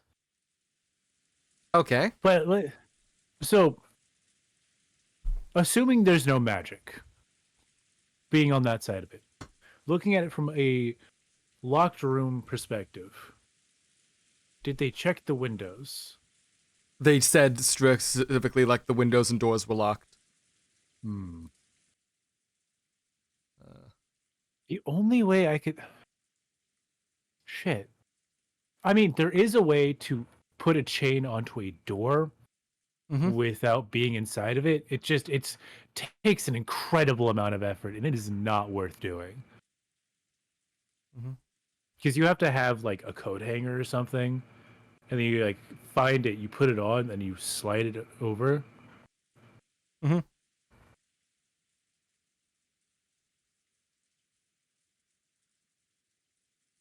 And then, like, you have to do that while the door is closed. So, like, that adds another level of just too hard. And then you have to lock the door itself. And assuming that there's maybe 1 or 2 copies of this key floating around, and Genji definitely has one of them. Okay, you can argue, at least since it's not Kinzo's private study, there's probably multiple copies of the key lying around. Yeah. So let's say the actual locking of the door itself isn't the concern. It's just the latch on there and the windows. Yeah, it's the fucking chain that I can't figure out. Yeah. The rest of this I could figure out pretty easily, because if there was no chain on the door, somebody picked the lock and went into the room, or, like, had a key. So, okay, if they say they didn't get in from there, could they have do you think they could have feasibly, like, struck them with, like, throwing those spikes from the door? Throwing? No. Okay. Because to get perfectly in the center of a head, if you're throwing them, you have to have perfect aim twice, or the more simple way, you stab them in the head. You catch them by surprise and you just fucking psycho their ass. Or, I mean, Ava was wearing her shoes, so Yes. she was probably standing up. She probably got caught by surprise, didn't have the time to react with her martial arts reflexes, and was stabbed in the head immediately. Mm-hmm. Okay. Then, not knowing what was going on, while taking a shower, Hideyoshi probably heard the door open, checked, and then was stabbed in the head. Okay, Hideyoshi, we could probably assume just got stabbed in the shower like Psycho. So, like, him actually being aware or not doesn't really factor. It's just, how would they have been able to get in to do the stabbing? Yeah, that's the big. Because also a bathroom is a separate room entirely, so that's another, wrinkle.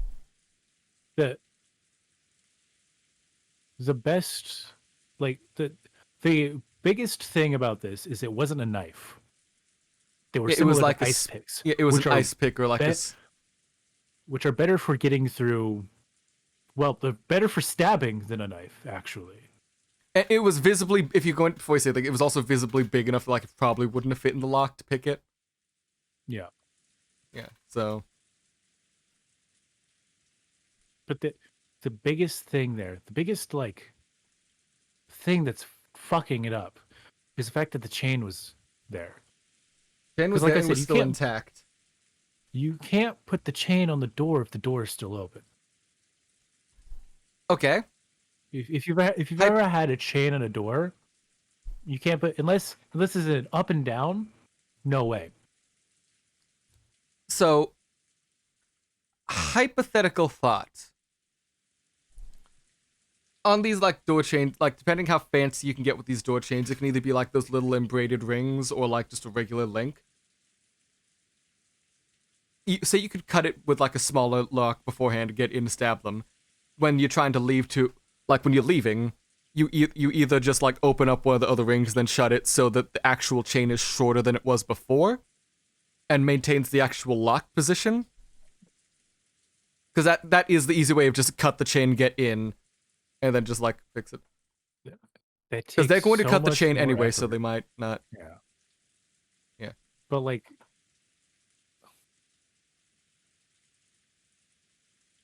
I feel like if a chain like that is noticeably shorter, even one link shorter, it's still noticeably shorter. And if you're cutting it, unless you're using something incredibly precise, you're gonna cut more than one link.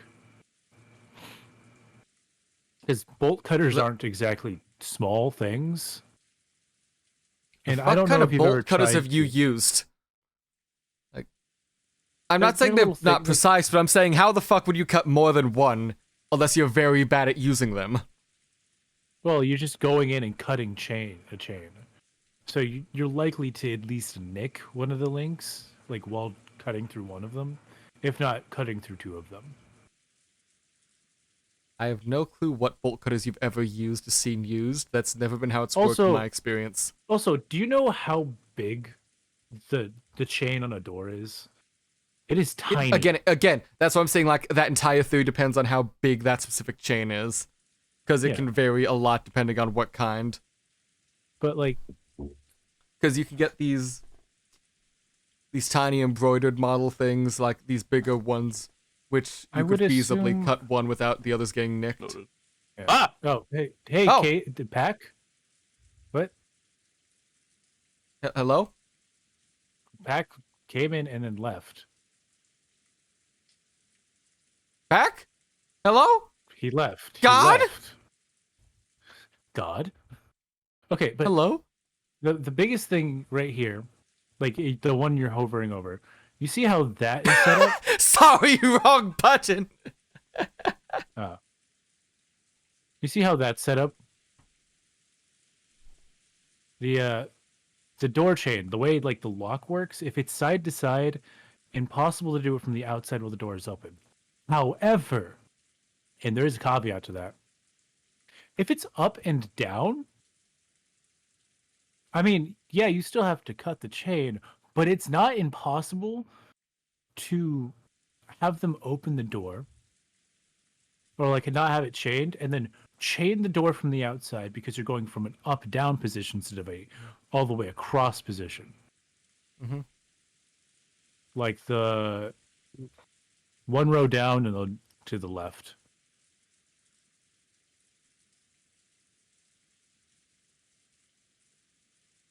This One row thing? down, over, up, and then down, down. Yeah, like that one. Because you can do it from the up-down position. Why the fuck are we looking at door locks? Because people have died in a locked room, and we are discussing the logistics of how someone could have gotten in. If you came here, we could explain it to you. Mm-hmm. You have access to it. Yeah.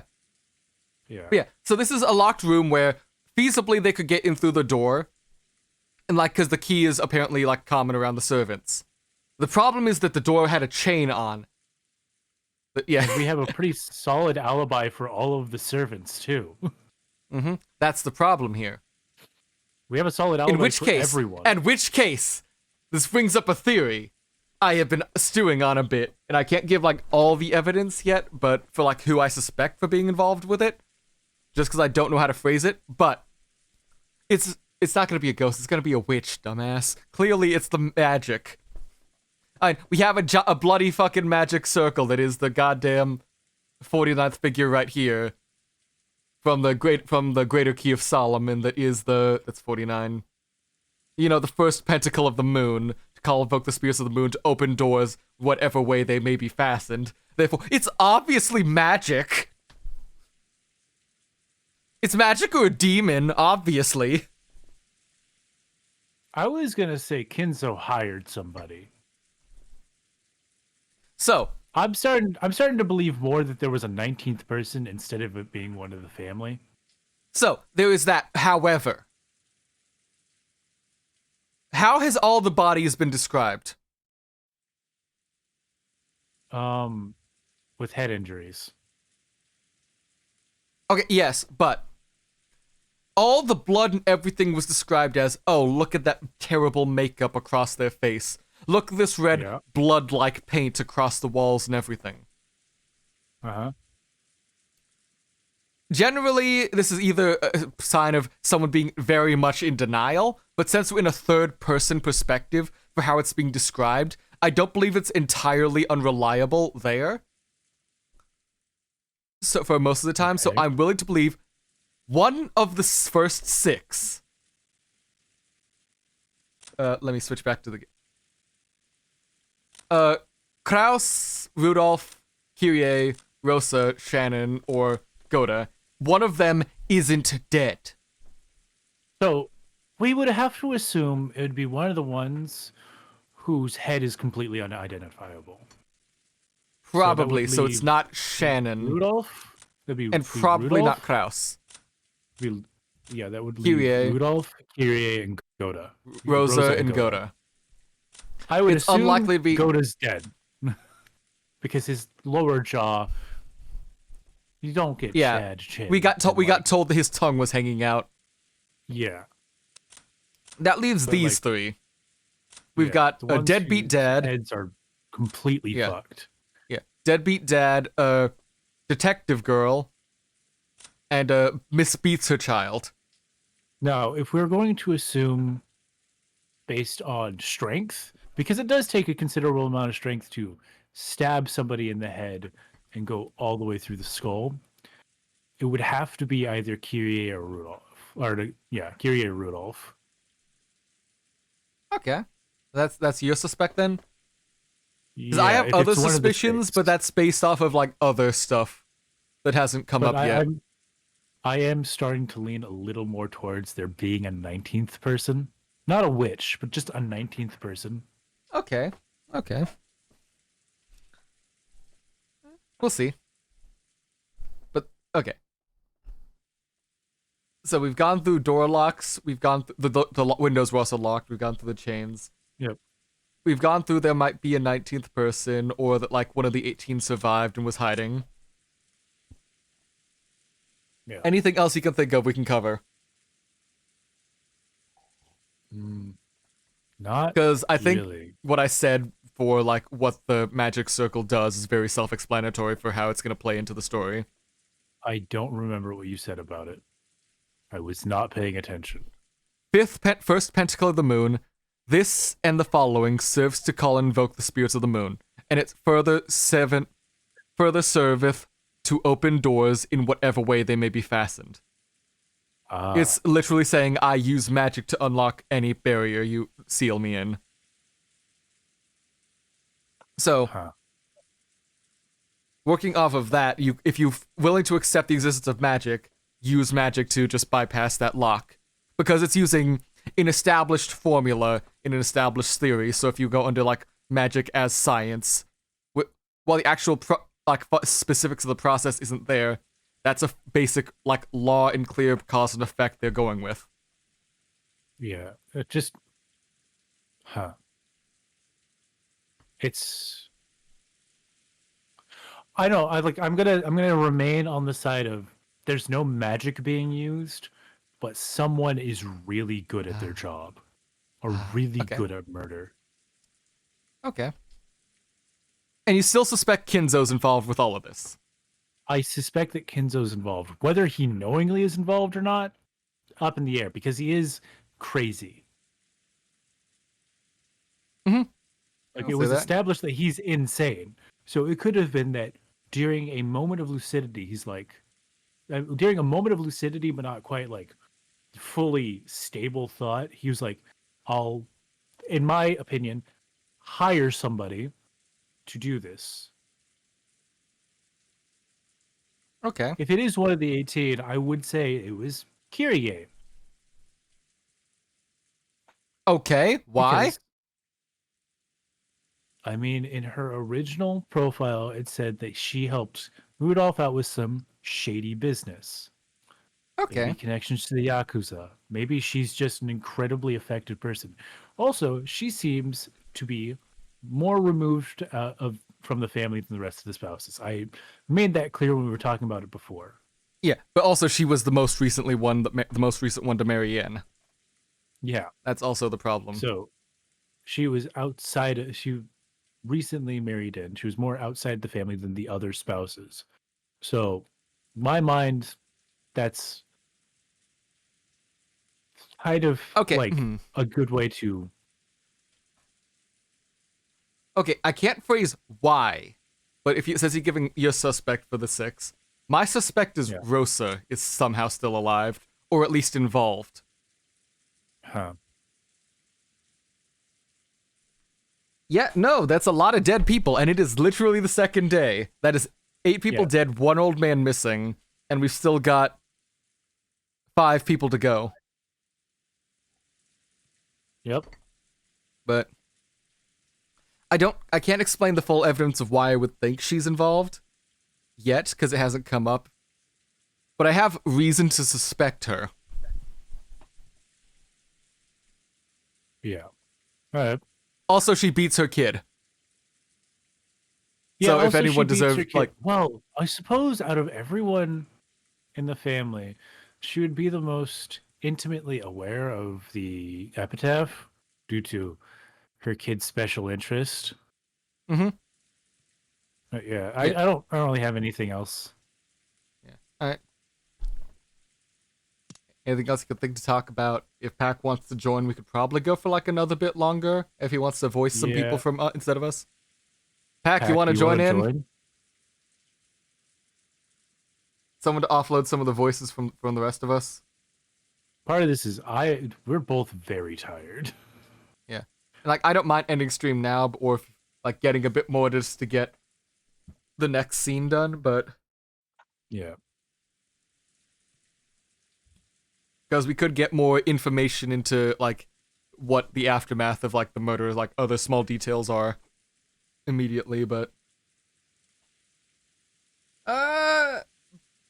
maybe like an about hour. an hour. Yeah, does that work for you, or a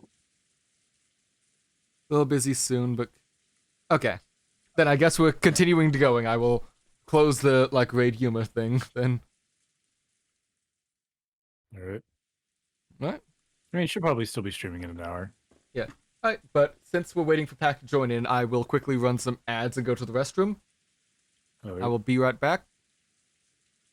Where's my preview for BRB?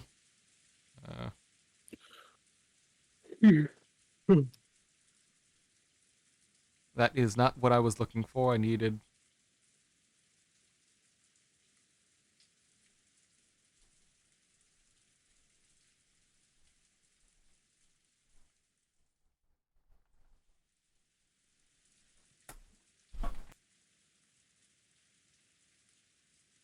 Hello.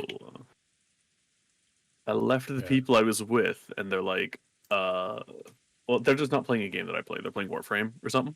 They're like, oh, you're leaving us? How dare you? I was like, you're not playing a game I play. Like, we could. And then they said League, and I left. So that's where we're welcome to the fray. at. Yes. Pac is currently going to the bathroom and stuff. I think he's running ads. Hello, I am back. Pac Hello. is back. Whoa. Welcome back, Pac Attack. Pac Attack. So- Hi. You can choose characters as they come up. You say you expressed interest in playing Genji. Yeah. I'm also just gonna say, just because I'm like wanting to not voice him as much at the moment, you can also take Canon. Yeah. Yeah. I'm just I'd gonna, say just give gonna me a few offload him onto you. characters. Yeah. You Tell expressed me interest names, in, and I'll voice them if they pop up. So we'll show you This the old- characters. Old guy here, Yeah, you expressed interest in him. and I'm offloading this kid onto you too. Oh boy. Yeah. I'll continue playing the little girl. Although it would be funny to give Pac the little girl because his voice is deeper than the both of ours combined. Oh, Should I Maria, just tell not us about change this it at all, magic or should I circle. falsetto? Well, you see. Well, you see, this is from Oh, the you Old Testament, see. Psalms 107 and verse 16. For he has broken the gates of brass. I gotta stop reading directly from the fucking... I've had to reference this fucking occult text so much in this game, and we're in episode 1. I'm gonna have to read the whole damn thing at this rate. I mean, you can download the Bible app on your phone for free. Okay, but this isn't the Bible, this is the Key of Solomon, specifically because they're going off magic based off of He Solomonic wrote principles. Psalms. I'm not looking for that. I'm looking for this other text, specifically how supposedly he used magic and shit, because it is using it for occultic purposes, not just reading the Bible for religious context and shit. All right. Anyways, Yes, the Funny actual words, but Magic Man. anyway. I like your funny words, Magic Man. All right, and the ads are over, so we are back. Yay! Those are some long At any ads. rate. Yeah, no, it was 2 Spending minutes. the I 2 just minutes. looked away for a second, then came back. Perfect. At any rate, we'll lock this room and leave everything as it is until the police come. All agreed?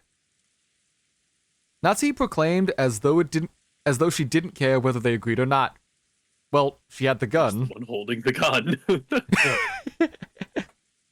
If anyone had a right to object, it would have been George, but he looked as though he had shed enough tears for now. Still facing away from them, George nodded slightly and rose to his feet, and everyone else agreed in response. Nazi still hadn't opened the head's Western-style envelope she had picked up, but since they would all be leaving the room now, she decided that she would unseal it in the parlor where everyone could watch. As soon as they walked out into the hallway, they headed back to the parlor. Some of them immediately felt something out of place, or maybe sensed something strange.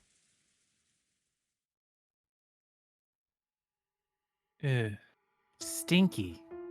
Uh-oh, stinky. You noticed it too, Maria. What's this stench? It smells awful. As they all sniffed the air, they did notice some horribly foul burnt smell, unlike any of them had ever smelt before drifting through the hallway. I will quickly go to check the kitchen. I'm sure I turned the flame off. After noticing a burning smell, it was natural that Kumasawa, who had just been cooking in the kitchen, suspected that her own clumsiness had caused it. Kumasawa hastily dashed away. Oh, wait. This is Pac. This is Pac. Come on, go with Kurosawa. Do not let her be alone. Yes, sir. Yeah? He's a servant, right? Yeah. Yes, he is also a servant. Those two are servants. After nodding at Genji's order, Kanon went chasing after her. The others, although they did not run, also followed in order to search for the source of the smell.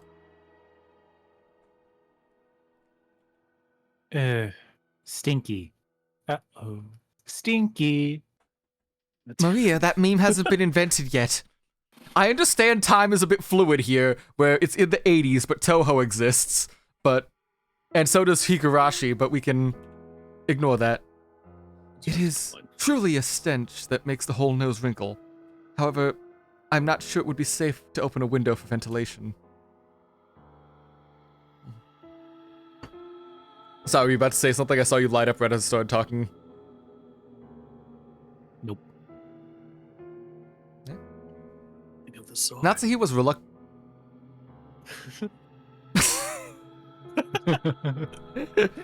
Natsuhi was. Fucking delay, I give up. Tess. Yes? Okay, you're not gonna interrupt now. I will cut you. I will turn you into glue. It's like we're trying to fuck this up. We're not. Somehow, I swear. we're not trying, but... Okay, but shut the fuck up then. Natsuhi was reluctant to open the windows in a situation where self-defense was so important. Let us run the fan. I do not believe there will be any need to open the windows. George Anakit, is it okay if I talk to you? If it's about finding the killer, then I have no problems. Let's kill the bastard. It seemed that George had already climbed out of the abyss of his sorrow. All that filled his chest now was the quiet flame of hatred towards the killer who had stolen the lives of his beloved parents. And his fiance. The chain of the room was set. From what I could tell by looking at it, I'm positive that it couldn't be opened from the outside. In other words, that means it was a perfect lock room. Yes, it does. In the case of the Rose Garden storehouse, they might have sneaked the shutter's key out of the servant's room. Or maybe they had a duplicate key. I can imagine many ways they could have done it. But this chain is different. Among generally used locking techniques, a chain is the simplest one to create a locked room with. Only a chain will block everyone from coming from the outside as long as it isn't physically broken, so... Does that mean the culprit couldn't have gotten in or out through the door? That's interesting. Just a few hours ago, I seem to remember everyone making a fuss over how to get out of a room without using the door. Yeah. I wonder. Back then, everyone had been making a fuss over how grandfather had disappeared from his room. Because of the receipt that Auntie Ava had stuck in the door on a whim, it was revealed that the door had remained sealed. And since Aunt Natsuhi had been the only person to enter or exit during that time, she had come under suspicion. Auntie Ava had proposed a theory on how Aunt Natsuhi might have thrown grandfather out the window and left the door by herself. But this door was much simpler. Oh, so that's the... Wait. Okay, they definitely couldn't have gotten Hideyoshi then. So... Because if that's where the chain is right there... Room. Yeah. We're assuming that this is like an abstract version of like the locked room's layout. Yeah. Yes. So... In that case, if a hand had to come from... If the hand had to reach through here, it's arguable that might have been able to hit, like, Ava right there. But trying to hit Hideyoshi at that angle while throwing it, that's... And you couldn't even see him. That's a blind throw. Yeah. He's trying to is... argue that an ice pick that was buried to the at least like thick part of like. No, I'm not the, arguing book that. itself I'm saying could have been. I was asking what you thought the feasibility of like say someone just like reaching through and throwing it at them would work. Like, and like I said, not at all, because it The was accuracy perfectly on that dead would be- center. Yeah, Well, it can just be a very good shot, or it could just be anime. you have to be like dead shot from DC to do that kind of shit. It's just absolutely impossible. But this door was much simpler. It was sealed from the inside by the door chain. The window had also been closed from the inside, and the bodies had been in the room. This time it really was, without exaggeration, a true locked room. That's right. If you include grandfather's disappearance, the 3 incidents have occurred, and all 3 times the door has been the point of interest. The first was the shutter. There was a key in the servant room, and if we assume someone knew about that, this can't really be called a locked room.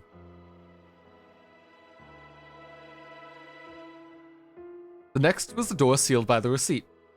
However, since Aunt Nazi had entered the room, she could have let grandfather out through the window or thrown him out, and she would have been able to lock the window before leaving. Or, like my crazy theory, he could have hidden until the receipt was gone and left the room later. Basically, this door can be defeated with a handful of desperate tricks. In that sense, you can't really call this one a locked room either.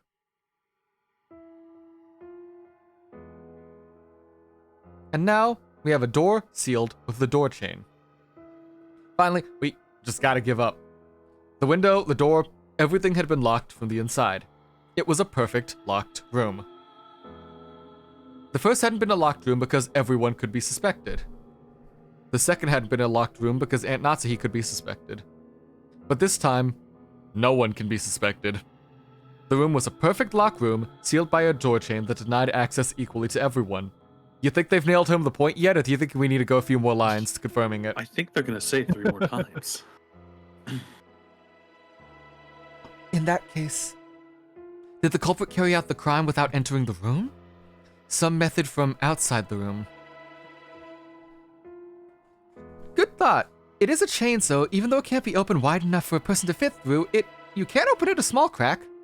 The culprit could knock on the door to make them peer out before attacking them, or... Wait, is that naive? Yeah, it is. If Auntie Ava's body had been lying right next to the door, then it might have been possible. But she was on the bed at the center of the room, and Uncle Hideyoshi was even in the bathroom.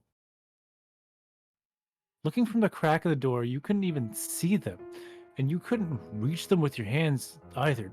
Damn it. There's no goddamn... This is no goddamn good at all. I don't have a clue. Once again, we are going through the exact same thought processes as everyone in the fucking game. Did anyone try to, like, lock the door? Like, did they try unlocking and locking it from the outside? If you could reach in slightly. They didn't test, they So- cut the door open to check for the bodies, but... Yeah. What I Nobody was saying attempted to earlier... unlock and lock. What I was saying earlier about like a chain lock, if it's from the, if you could do it from the outside, it has to be an up and down kind of thing. We don't know what the chain lock looked like. Yeah, So, sweet. so I'm that's why- assuming it's set the standard way, which is side to side. Yeah, which is where I presented the theory that if they cut the chain or before, and then like they could like, or like pried it open, they could re-pry it closed and then let everyone else cut it and like cause the damage to the lock. Like when they're trying to like break in to check on the other family members, but something was tugging at my sleeve. It was Maria. Ugh. Satisfied? What do you mean satisfied? Battler, since you didn't want to doubt any of your relatives, you made a wish, saying that you wanted the culprit to be Beatrice, right? Well, Beatrice granted your wish. Just as you said, she did it in a way that no human could, to make you believe in the witch. Yet, you're being stubborn. Ow! We were in sync on my Shit. end for that hit. Hey, Fucking one brain cell here. I'm not for punching children. That is Sometimes a strange little demon child. Oh yes, Marie is. You missed her like evil face she made a while ago. like literally the last stream we were talking like, oh yeah, sometimes kids are into like the occult and shit. And I was like, what fucking kids did you know growing up? Most kids I knew were like, hey, we're still watching cartoons. Yeah, Go if you check play this, cartoons? yeah, if you check, I'm gonna go summon a demon? yeah, if Dear you on fuck Twitch, Christ, this is what the hell? that is Maria's face from earlier that you missed. Yep. She is a demon child. Somebody throw her out a window. I tapped Maria, who was laughing unpleasantly, on the head with my fist. Is that what they call it nowadays? Uh-huh. Sure. Thanks for granting it. That was an expression of my gratitude and a free lesson in not laughing at times like this. More importantly, tell me, there was more mysterious graffiti on the door to Auntie Ava and Uncle Hideyoshi's room. Was that another magic circle? As we've gone through, yes.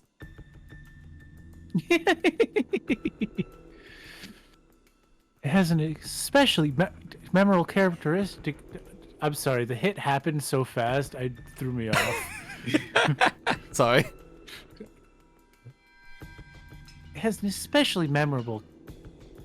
It has an especially memorable and characteristic design, so I hoped you'd at least know that one. Ow! Once again, we're like very close to timing for the shit.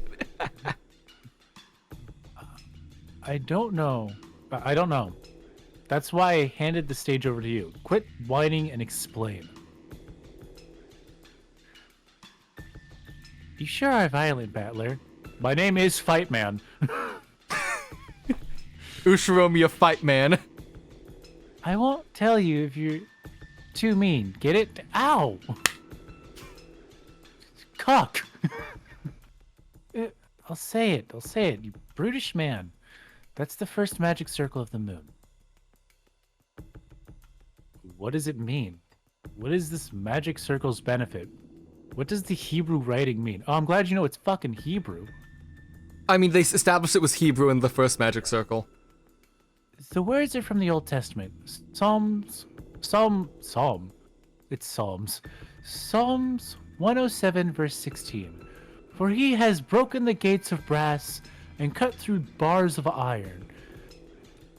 This magic circle has two effects. First, it can open any door regardless of the method used to lock it. That sure is convenient magic. So your witch is proclaiming that this is a door that can't be opened without relying on the power of magic. And the other effect? Any thoughts before I keep going? So it's a circle that like presents pathways that couldn't be there normally. So It's magic. Oh, well. like, Fuck, what are would there the other vents effect to be? the, like, there's so much information we're not being given. Are you turning this Yeah. into Among Us? No, nah. I was trying to. It takes, I misclicked while laughing at you, Among Us. God damn it. takes the unopening door as a representation of an unassailable situation and opens it. By using it in a difficult situation, it gives you a solution you hadn't even thought of until then. To put it simply, it grants the powers of observation and discernment, inspiration and intuition. Like I'm saying, is there just another way into the room? Maria laughs. I'm not doing it again. I'm sorry, it's just actually too loud and like, it's 9 o'clock. That's fair. Beatrice is trying to provoke you lowly humans. That's conceited. Since she thinks there's no way you could ever understand how this door was opened. Maria laughs. Ow, son of a bitch. Don't say that. You're like 12, kid. I'm 9. All right, good work. That's Now even shut worse. up. All right, good work. Now shut up. Suits me fine. I accept the witch's challenge. Maria-chan? Things like witches and demons don't exist. Fuck you. Santa doesn't exist. Neither do witches. The Easter Bunny is just your dad in a fursuit. There's no The Tooth Santa, Fairy is your parents there's throwing no away. Easter Bunny, and there is no Queen of England. Someone killed mother and father. I don't know whether that was someone I know or not. But either way, it was definitely a human. Yeah, but how? How did they reach them through a crack in the door that couldn't have been more than 10 centimeters wide? That's about 3 inches. At any rate, I can hardly stand this stench. What in the world could it be? Scene change! It's a corpse. A burning corpse. Ganon and Kumasawa, who had already gone ahead, realized that before they even reached the kitchen that the smell wasn't coming from there. That was because, on their way to the kitchen, they noticed that an even thicker wave of stench was rising from the stairs leading to the basement. The boiler room. I wonder if it's something wrong with the boiler again. Oh, it's carbon monoxide poisoning. Let's go investigate. My favorite! Those stairs led to the underground boiler room. The mansion's boiler was old and had been playing up recently. Both of them had witnessed problems with the boiler on several occasions, but they had never smelt it belching out a stench like this before. Slam. Slam. Slam. I just want to make the Full sound effect. Metal Not Alchemist. Full Metal Alchemist. All right, Pack, your turn. Go on. Do What? Full Metal. I'm not the old lady. Do Full Metal Alchemist. No, do Full Oh, I don't want to do Full Metal Alchemist. I wanna. Full Metal Alchemist. Full Metal Alchemist. Full Metal. Full Metal Alchemist. Full Metal Alchemist. What was that sound? The sound they had heard from the basement had definitely been the sound of a door closing. Although she did phrase it as a question, Kumasawa too had realized that the sound couldn't have been anything else. Kumasawa was so surprised at the sound that her knees gave way yet again and she cowered. Because at that very moment, no one could have been in the boiler room. Just a few seconds ago, everyone had been crowded together in Ava and Hideyoshi's room. So who caused the sound of a door closing just now? Kanon-san! Instantly gathering the situation, Kanon ran down towards the basement. Since they had heard the sound of a door closing just now, and there was no trace of someone climbing the stairs, it meant that the person who had closed the door now was inside the boiler room. If the boiler room had just been a dead end, he wouldn't have rushed in so hastily. But Kanon was a servant, so he knew. There were two entrances. One that opened into the mansion, and one that opened into the courtyard. If he didn't chase them now, they might slip away. Kumasawa reached the same conclusion long after Kanon did, but she couldn't let him go alone. If the thing in the boiler room was the killer, an opponent who had easily killed 6 adults in the first murder, then Kanon would simply be no match if he confronted them alone. Of course, by this argument, Kumasawa joining him alone wouldn't mean anything but moral support, you know? At any rate, after a delay, Kumasawa decided she mustn't let Kanon go alone, and she dashed down the stairs. The two who are close are torn apart. That's the exact phrasing of the epitaph. Ava and Okay. Hideyoshi weren't torn apart. Okay. But there are the next 2 bodies found, so it could be reasonably assumed Yeah. they were the ones taken that time. Yeah. At that time, Kanon was already in the boiler room. The boiler room's characteristic damp heat tormented him. It had always been an unpleasant, smelly, and hot place. And on top of that, the room was full of that horrible stench, which made Kanon feel like he was going to be sick. There was no doubt that this room was the origin. In that case, Canon should have been searching for where the smell was coming from. However, Canon kept gazing straight forward as he grabbed a hatchet from a tool shelf just off to the side of the door. He hadn't stretched out his hand because he wanted a hatchet. He had wanted to grab a weapon. Any weapon. Why?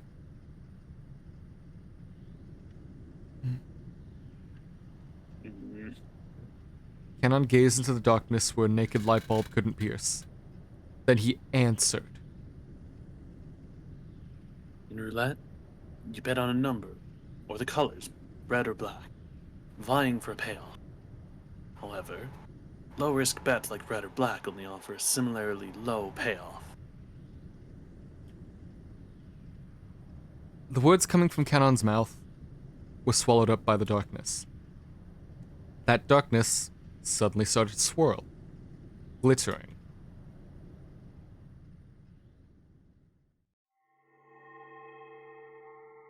You know what a sign of carbon monoxide poisoning is? Hallucinations. Freaky floating butterflies? Perfect. It was a very fantastical scene. Golden sparkling butterflies that hid in the shadows all over the boiler room, flapping their wings, twinkling beautifully, and disappearing into the darkness, gathering in together. Canon continued speaking, directing his words at the darkness as it swallowed the butterflies up. But as the butterflies gathered in the darkness, they perhaps, probably, no, they must have laughed. But Canon continued to speak without faltering in the slightest. On the other hand, Back. if you bet on something of a lower probability, you receive a payoff proportional to the risk. The master called succeeding despite an astronomical risk a miracle, and called the astronomical payoff gained as a result magic. Bet it all in 22. Yeah. All of it.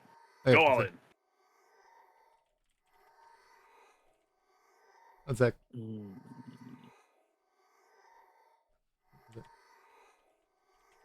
Doesn't look like he's talking to anyone in particular.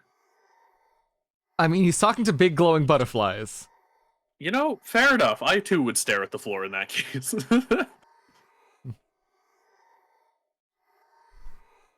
Alright, fuck, I didn't I actually don't- post to Twitter. I that we were don't live, like but- the noise from the game. It's weird.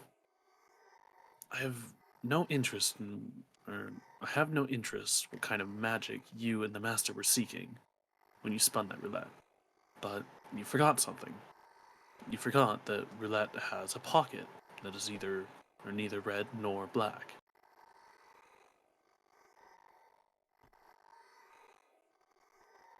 Roulette has a special pocket called Zero, which means that the house takes everything in certain variants of the game, meaning that all of the coins bet on the table will be swept up just as though everyone else had forfeit. I set my heart on one thing, that if Shannon were to be killed and I was left alive, I would bring this roulette of yours to ruin, even at the cost of my life.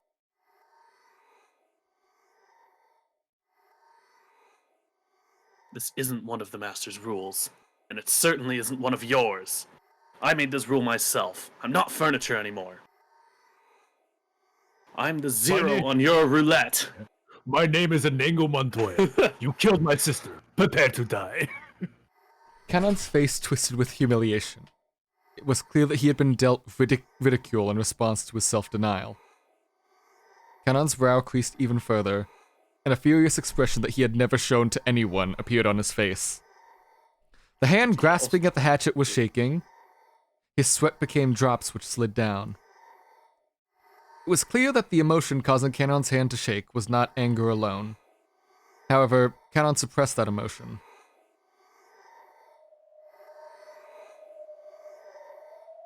Won't let your words lead me astray again. This is where the demon's roulette ends. Again, you say? Again. Interesting. So he's talked with Beatrice before. Wait another 1,000 years in hell for your next summoner. Beatrice!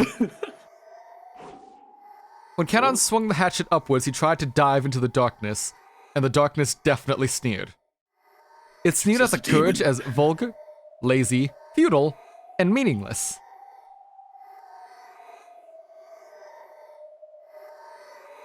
So this is where I say, God damn it. I was hoping he would survive. What the fuck? Don't like that noise either. What the shrew or the ha? The fucking wet noise. Yeah, that was. Yeah. Canon, his hatchet still held aloft, couldn't take another step after that. With a clang, the hatchet that Canon had been grasping fell and rolled onto the floor. Then Canon fell onto the floor. Air thuds. Oh. Oh, both. And then following that, with a pair of thuds, Canon's knees hit, left, then right. The hand, which looked like it was trying to catch the sky, now that the hatchet had been dropped, gradually lowered, and rested on his chest. Then the other hand did the same.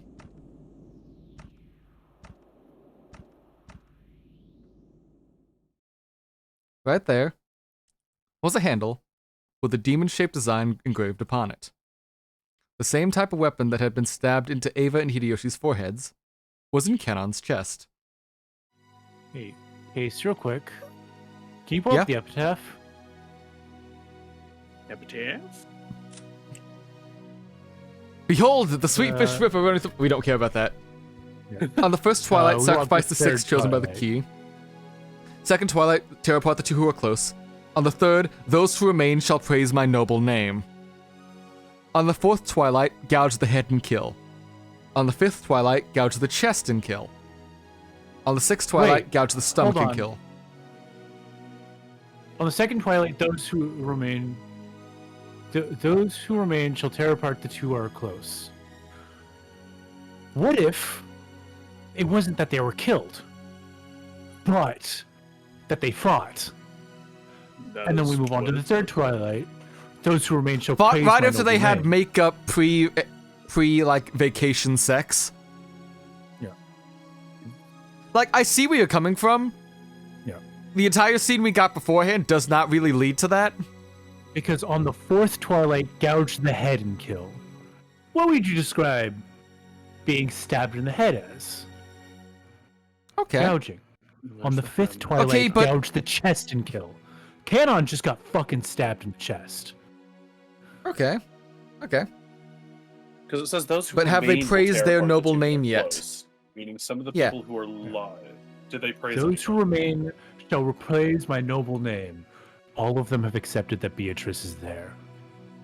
In some way, There it is then. gouge the head and kill. That's Ava and Hideyoshi. They weren't torn apart. They were stabbed in the head. A gouge the chest and kill. Canon just took a fucking ice pick to the chest. We could assume that the next few people are going to be killed by being stabbed in the stomach, stabbed in the leg, well, stabbed in the knee, stabbed in the leg, and on the ninth twilight, the witch revives and none shall be left alive. We went about it wrong. We assumed that the amount of people that would die within these bounds. But the two who were torn apart verbally. They were picked apart by one Ushiromiya fight man. So that's what you're going with. That's your leading theory. If believe you it's look at it, yeah, because I was like, but Canon shouldn't die. We were assuming it was going to take days, the full 9 days. But twilight does not necessarily mean a new day or the end of a day. It can be used in the literary sense, the twilight of somebody's life, or the twilight of a situation. Okay. So that's what you're going with. These two aren't the second Twilight. They got torn apart, They're aka killed, because And as the being fourth. the fourth Twilight instead of the fifth. Yep. Okay. Okay. I won't say one way or the other, but okay. Because again, I know I've finished this episode and I'm just going through this again before going to episode 2. Wow, that's cheap. There's a reason I stopped to play this through with Soundwave again, because I do want to go through this with him together, like blind, but I need to get through this one episode already. Yeah. Fair enough. Fresh blood dribbled from the corner of Canon's mouth as it twisted in anguish. It was makeup too powerful for Canon's white skin.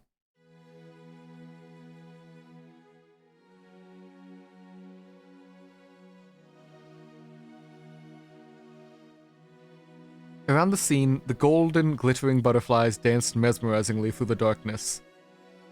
It was a beautiful, beautiful dance. A funeral march of tribute, ridicule, and contempt for a single boy's self-sacrifice. Canon had already been prepared for his own death, but he attempted one last measure of resistance. To reject death in at least the form it had been delivered to him. With both hands, Jesus. he grasped at the handle of the weapon sticking into his chest, and gritting his teeth in acute, unearthly pain, he pulled it out. Oh, see, that's just a terrible idea, because if you missed your heart, you're just gonna bleed to death now.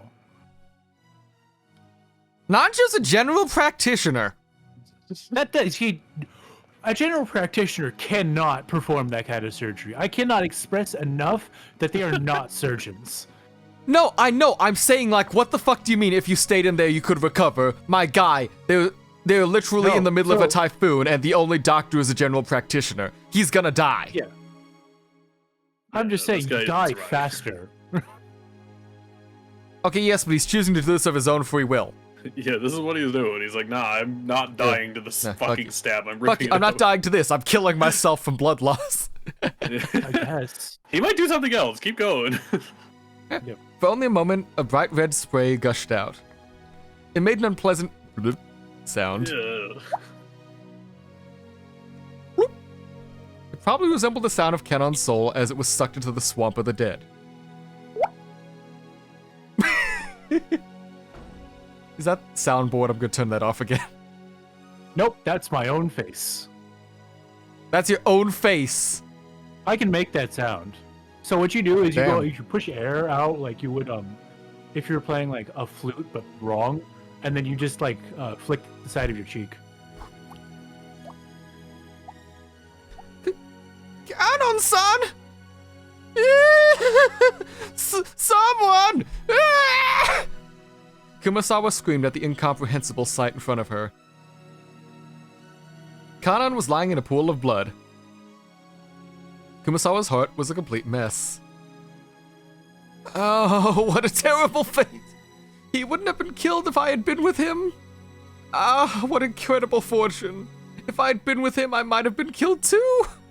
As she screamed, her expression was filled with complete confusion, and all of the muscles in her face were pulled up, almost as though she was smiling while crying. No one could have made fun of an expression like this.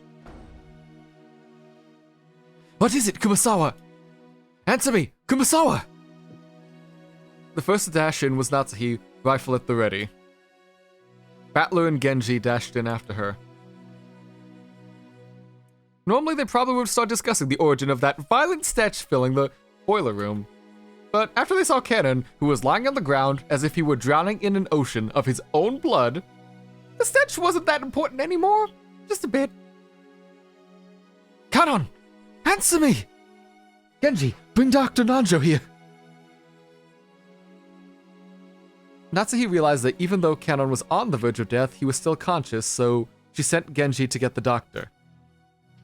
Natsuhi, holding the rifle aloft, faced the darkness in the center of the boiler room and shouted, "Who is standing over there now? Come out quietly! If you don't come out of there, I will shoot without mercy!" I cannot express how bad of an idea that is. Go on. A flashlight. I will take Catch all it. of us We'll out fight 'em with up. me. Not even just because it's a boiler room. It is a concrete room, and if you fire a gun, a 45, which is what that is, it's gonna ricochet. Battler, thinking quickly, took a large flashlight from the tool shelf alongside the door and used its light to cut through the darkness Natsuhi was glaring into. But the light only shone on mechanical-looking piping and a door. The door had been left open a small crack, and it was obvious that someone had left through there in a hurry. Hey, Nazi, where does that door go? Genji, where does that door lead to? The courtyard. Like, hell, I'd let you get away, you damn bastard. Battler let out a war cry as he slammed into the door. Cool air from the outside suddenly rushed in. There were some thin, rough stairs leading up. Battler ran through them, shouting. Wait! Battler-kun! It's dangerous to be alone! Nazi also rushed up the stairs. The gun.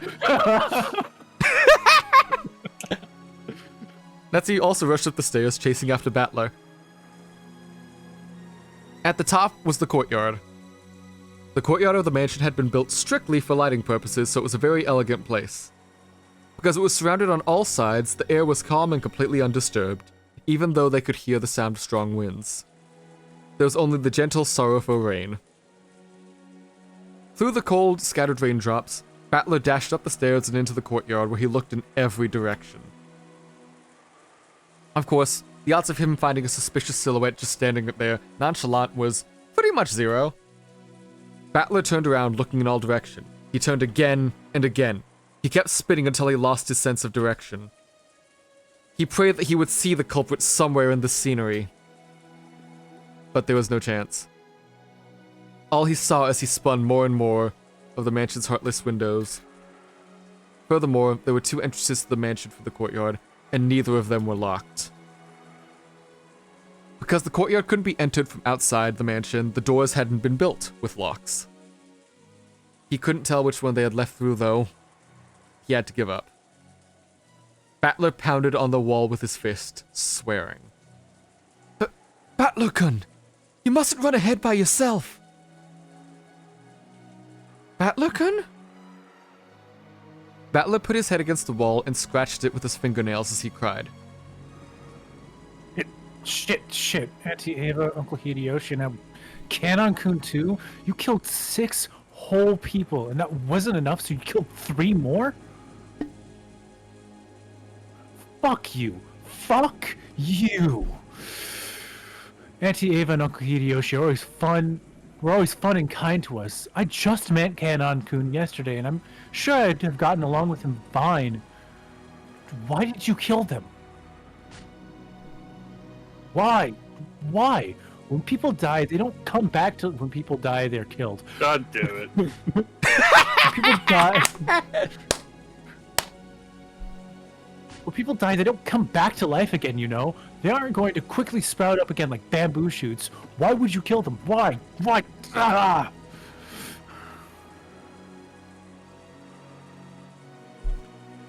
Battler was a boy who could understand the feelings of pain and regret in a person's heart. So he cried, with all his strength. Natsuhi, who had always thought of Battler as a strong person, was a little surprised to find he had this delicate side, and at the same time understood how easily hurt the heart of a young person could be. Coming out of his face. And at the same time understood how easily the heart of a young person could be. So she held him.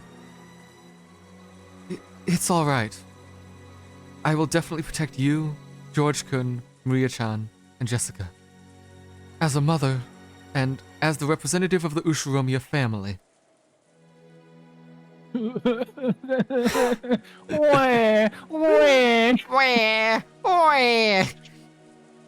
gonna cry? Battler, gotta piss. I'm not finishing it.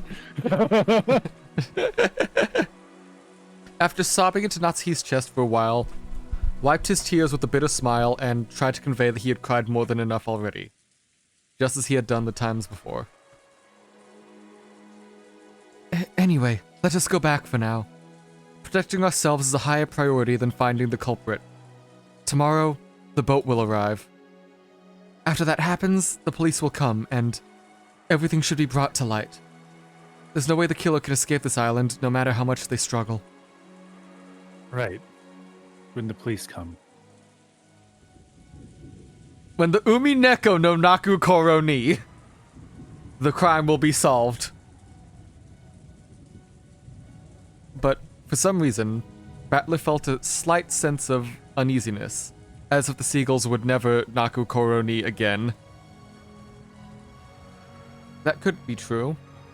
When the typhoon passes, the lively seagulls should return to the harbor again.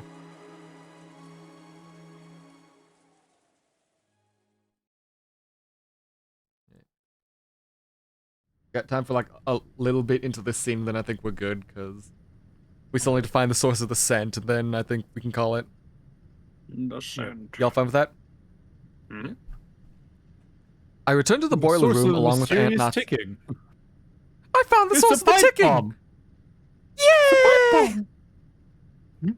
I returned to the boiler room along with... It's the only like Are you Harry done? Potter thing I like anymore. Yeah. I returned to the boiler room with Aunt Natsuhi and told the rest weekly that we hadn't found anything. They had told me that Dr. Nanjo and George Niki had carried Kanon-kun to the servant room. The servant room held a first aid kit, a sink, and could probably function as a nurse's office. Kumasawa-san and Jessica had accompanied them. Stains from Kanon-kun's blood remained on the floor. Judging by the large amount of blood lost and the ruthless shape of the weapon that had fallen unceremoniously to the ground, I figured that Dr. Nanjo's treatment would probably end in vain. That weapon was doubtlessly the same type that had been stuck in Auntie Ava and Uncle Hideyoshi's foreheads. But wait, isn't that demonic design on the handle a little different? There seemed to be some small differences in that part. Still, as far as their overall shape was concerned, the weapons were all of the same type. Though it had seemed brutal, we'd left the weapons stuck in Auntie Ava and Uncle Hideyoshi to preserve the crime scene. So this was the first time I was able to have a perfect view of the entire weapon. Indeed, this weapon was not bladed like a knife, but shaped like an ice pick, or rather, a thin stake. It also had a spiral design, sort of like a drill. To use a disturbing analogy, it looked like something that might be driven into the hearts of human sacrifices in some demonic ritual. Including the handle, it was about 25 centimeters long. Can I get a translation? Less than a foot. Okay. Less than a foot. Yeah. Half of that was the stake-shaped part, which was stained with a deep red blood. The length of the blood-stained part made it clear just how deeply it must have penetrated into Kanon-kun's chest. So at least 12 centimeters of stake went into him. That's not good for you. No. Like a long ruler. Mm-hmm. But Aunt Natsuhi and the rest were not even looking at the weapon, instead standing in front of the incinerator, where the horrible stench was emanating from. They had probably pulled that out of the furnace where it must have been burning. It was still smoldering and kept sending out dense waves of that awfully unpleasant smell. Genji-san and Murio were staring down at it. Aunt Natsuhi probably couldn't stand to look directly at it. She kept shaking her head, her back to it. Ugh. I thought that after everything that happened, nothing could surprise me anymore, but this was... I stood there for a while, moaning with a rising urge to vomit. The true nature of that unearthly stench was the charged smell from within the incinerator, of a burning corpse. Found Kenzo. Yep. The clothes on the surface of his body and the hair were all horrendously burned, and that grotesque corpse was in a state where not the face nor the age or even the gender could be guessed at. But when I thought about it calmly, I realized that a corpse appearing at this time could only be one person. Grandfather, who had disappeared that morning and whose whereabouts had been unknown. Like to point out, this is two people I thought were going to survive. Very And dead in neither this boiler did. room. Hold on, yeah, let's see. Kinzo is very much dead. Yeah. Kanon is very much the dead. See, Kenzo is not only dead, he's extremely dead. Yeah, you kind of like Kanon is dying right now, and Kinzo is Extremely dead. he's If learning that the is his intricacies of aromatherapy. It turns out when you burn a corpse, it smells terrible. Why wow. Mhm. I believe it is most likely the master. I agree. That he would pass away in such a state. How heartrending. But is there any proof that this corpse really is grandfather? It's burnt so black. It's burnt so black you can't even tell what sex it is. Batlurkun, look at his feet. That's a weird time to bring up your fetish at Nazi, but okay. Aunt Natsuhi, with her handkerchief over her mouth and her eyes averted, pointed and told me to look at the burnt corpse's feet. Eh? The toes on both feet. Look closely. You too, Genji? Huh? Ah. You're right. Just as Genji-san had said, there were 6 toes on each foot. I'm sorry, when was this introduced? Just I now! don't remember this. What? I don't remember this. Yeah, this is new information they're giving us right now. Each of these toes had been arranged right. so normally that I hadn't noticed. The master had these uniquely characteristic toes since birth. Consequently, the master was entrusted with the revival of the Shiromiya family. I have heard since long ago, cases of polydactyly were common within the Ushiromiya family. It's probably hereditary. Oh, do you know what that might be from? Do you know what that might be What? from? Incest? Incest. Yep. Polydactyly literally means many fingers. Because of a little mistake by God when a person is born, one of their toes or fingers splits in two and the total number increases. But a big deal isn't usually made of polydactyly in the world at large. That's because it isn't a disease, but just something people are born with. So the hospital is already aware of it when they are still babies, and about the time they turn 1 year old, they're usually given surgery to make them normal. So even if a child has polydactyly, it's treated before they become self-aware. They might not even remember it themselves. That's got to be a Japanese thing because we don't do that in the West. Because it is so Prob- it's so cool when people have like 6 fingers on both hands. Mhm. I mean, it's hard as fuck for them to find like gloves. Incidentally, it seems that can occur with a probability of 1 in every 2,000 babies. So even though it's not usually seen, yeah. it isn't that rare at all. Yeah, pretty common. I was like, oh, incest. No, it's just a common thing that happens. Speaking of which, I think Uncle Hideyoshi mentioned something to me long ago, something about how even Toyotomi Hideyoshi, the man who unified Japan at the end of the Sengoku period, possessed 6 fingers on one hand. According to Aunt Natsuhi, among the many Ushiromiya family heads, the ones praised the most for their wisdom had all possessed polydactyly. Because of that, when grandfather was born, his relatives were all excited at the thought that he might become another wise leader. And when the leading relatives all died in the Great Kanto earthquake, it was apparently argued that if anyone could restore their family from that, it would be grandfather because of the auspicious sign of his birth.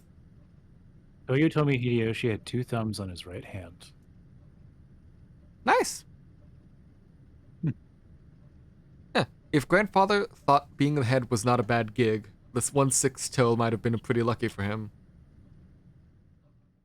Come to think of it, I think I've heard about some country where it's believed that people with polydactyly should be treated as gods and revered. This is besides the point, but it's fairly common in mystery novels for a corpse to be burnt to hide whose body it is. But it looks like in grandfather's case, just being toasted isn't enough to hide the proof of his identity. And also, grandfather's body wasn't simply burnt. Just like Auntie Ava and Uncle Hideyoshi and Kanan-kun too, who had been stabbed in the chest, he had one of those demon's ice picks stuck in his forehead. All right, so that's There's a the third head. case. Once again. Yeah, there's kind of a... There goes a bit your theory on stab the head, gouge the head, and kill. Couch. He died Wait, before he would Kanon. have died. Yeah. Sorry. Okay, but... She'll tear apart the 2 who are close. So both times when someone was gouged in the head. They had been involved with a lock room mystery. We can assume, like a harder to figure out than, well, there's just a key to the shed. Mm-hmm.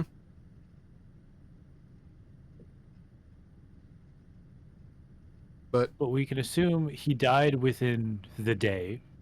So my theory isn't out the door yet. It would just mean 3 people got stabbed in the head for some reason. Which means, on the 9th twilight, the witch revives and none shall be left alive. More people are dying than we thought would die by now. But are there, though? So, hold on. First twilight, 6 people are dead. 6 people would, On the second twilight, add 2 more. On the fourth twilight, add a fifth. Add another one. And on the 5th twilight, that's 10. Oh. 10 1, 2, 3, 4, 5, 6, 7, 8, 9, and Canon's dead, so we're just gonna count him as dead. 10. So until he dies, until he formally just flatlines, because he's still technically alive at the moment, that means We're still in the 4th twilight. Those 2, it's still the 4th twilight, not the 5th, so that would make Genji's body the next one found in the chain. Because until Canon dies, it is first bodies found were those 6, second bodies found were Ava and Hideyoshi. Not Genji. Yeah. Yeah, Genji's very much alive at this point. You know what I meant, but yeah, you know what I mean, but like, Canon, so whatever. What does Kinzo's thing say now? That he's bit the big one. Right. Burnt in the incinerator with a weapon resembling an ice pick having been rammed into his forehead. The old mage's wish scattered, ungranted. This is but one possible result of the gamble he always knew was not in his favor. So he knew he was gonna fucking die. Yep. Yes. And did the witch tell Canon something? Oh, we haven't Why was he talking seen... about the gamble?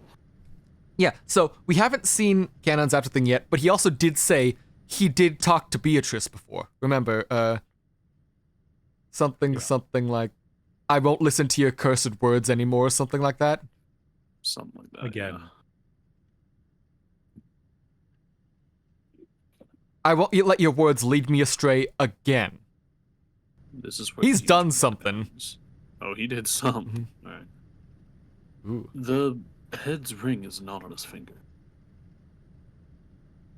So everything is as the letter last night said. Father would probably be horribly disappointed. Aunt Natsuhi let her head droop and her eyes close tightly.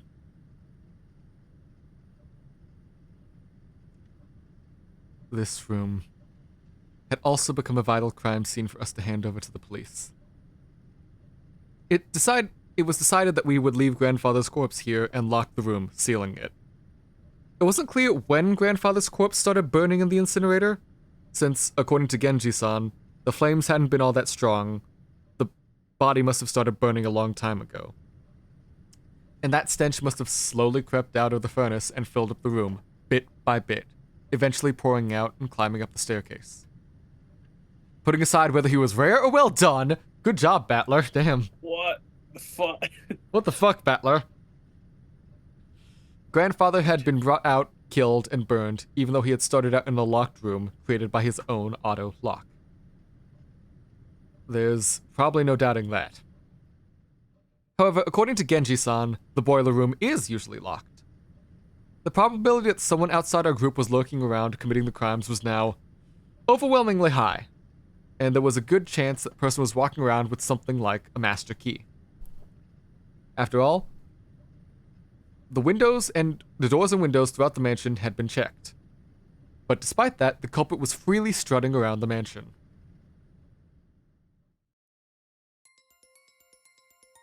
After this latest crime, can we really be sure that no 19th person exists? They haven't shown themselves once, and yet they're trying to tout their existence. I think it was lame if it was an outside party. That's true, but they've also been making it very evident that the 19th person could exist already. So, like, it'd be lame because we wouldn't have, like, any motives tying everyone in. But there's clearly someone there or something going on. They're trying to make it clear, like, it would be very easy if this was a 19th person. Literally everyone who actually benefits from some of these deaths are dead. Yeah. Mm-hmm. And we can guarantee at least Kinzo's body is almost definitely like not makeup or a faked corpse like we could have suspected for any of the first 6. Yep. Ava and Hideyoshi, they're dead. But like I don't see how we could fake that. They're stabbed in the head. You don't survive that. Yeah. Canon is bleeding out, so he's actively dying. So There's if it still again, something up with him. Yeah. So it's either one of so that calls us down to either one of the first 6 or any who are currently left alive, but we have we have alibis for everyone else. Yep. Yeah. After this latest crime, they haven't shown themselves once, and yet they are trying to tout their existence. Along with Kirie-san's chessboard theory, I've been using this contradiction to deny the existence of a 19th person. By flipping over the chessboard once more, the very fact that the crime makes it perfectly obvious that a 19th person exists means that the existence of the 19th person is even less possible. As long as that 19th person doesn't show themselves in front of us. Okay, Tiu, you're saying the Master Key situation makes you first think the servants? Remember that one of the first people to die was a servant who would have been carrying a Master Key. Yep. Shannon is dead. Like, Shannon and Goda, 2 of them. They're both dead, so if one of them was faking it, say one was alive, they would have had a Master Key, and if they're both dead, like, any of the other people who are faking the death or the 19th person could have taken the key from them. Yep. There's only one spot that doesn't have, like, a key to that, and that was held by Genji, who has been with us the entire time.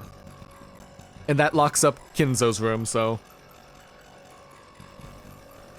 As long as that 19th person doesn't show themselves in front of us, if the culprit could get grandfather out the door, sealed by the receipt. If they could kill Auntie Ava and Uncle Hideyoshi from the other side of the door, sealed by a chain. Then is it possible for them to create a fictional 19th person through strange tricks and devices? If we still want to believe that the culprit is a Mogus, then the list of suspects is very short. The 4 of us kids, Aunt Natsuhi, Genji-san, Kumasawa Bachan, and Dr. Nanjo. One of these people has to be the culprit. But wait, we can't be sure of that? Just a second ago we started doubting whether the body here was actually grandfather's, right? Maybe we should try thinking of the other bodies in the same way. There we go! Once again, we are thinking. We all felt like thinking faster than the characters, but on the same logic lanes. For example, the first 6 all had their faces destroyed horribly. Some of the bodies had kept enough of their faces for us to confirm who they are, but my old bastard, for example, had lost his entire face, as though it had been peeled off. We'd only been able to figure out which body was which by the clothing and surroundings. Had the culprit prepared a fake corpse before and disguised it to make it look like they died, then hid somewhere and continued their killing spree? It sounds ridiculous, but that doesn't mean it's an impossible trick. Wait, actually, what was Rosa's company again? It was like, she was a designer for some company or something, I don't remember. Okay, that leads me to hold a little more credence in your theory then. Because if you're a designer, you have access to makeup, you have access to clothing. You have access to she's head of a fashion design company, that's it. Yep. So, that wasn't one of my initial reasonings why I suspected her, but I will add that to my theory that Rosa is at least involved. If she isn't that's super still dead. just explain the locked rooms. Yeah, it does explain the locked rooms, but it would explain how there was a person moving around when the camera is showing us everyone being active with people watching them. Everyone who's alive. Yeah, so... we can assume that, well, the third-person narrator, that isn't Battler, is unreliable. There's still... Some things it's presenting us have to be the truth. Like, so even if it's not reliable entirely, it has to tell us, like, these people were there. Even if the events don't follow out exactly as we're being told. Yeah. Well, we We're not being given all the information. The whole like magic stuff is Yeah. a thing, though. I mean, Because like that whole shit with Buddy here got stabbed in the chest. We don't know how much of that is reliable. Yep. That'll be. It's too early to give into this 19th person. No, this witch.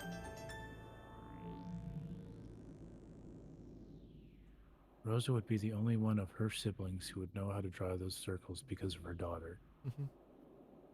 How y'all feeling? Because I think it's almost been about an hour, so we can call it there with... we know Kinzo is dead. But we know the current lineup of bodies and shit. So... Yeah. But... that should leave us, like, a fair bit to go for, like, the next bits streams on, like, Friday and stuff. Yeah. How many more do you think it'll take to get through chapter 1? Let me check how many chapters. Episode 1. One or two? 2, maybe 3. Just from depending how well we read it. Because... Don't go on a tangent about fucking door handles again. Okay, No, that was I am important. going to make a stop to do, like, talk about, like, our theories on, like, how the murders are going on and, like, explain that, but...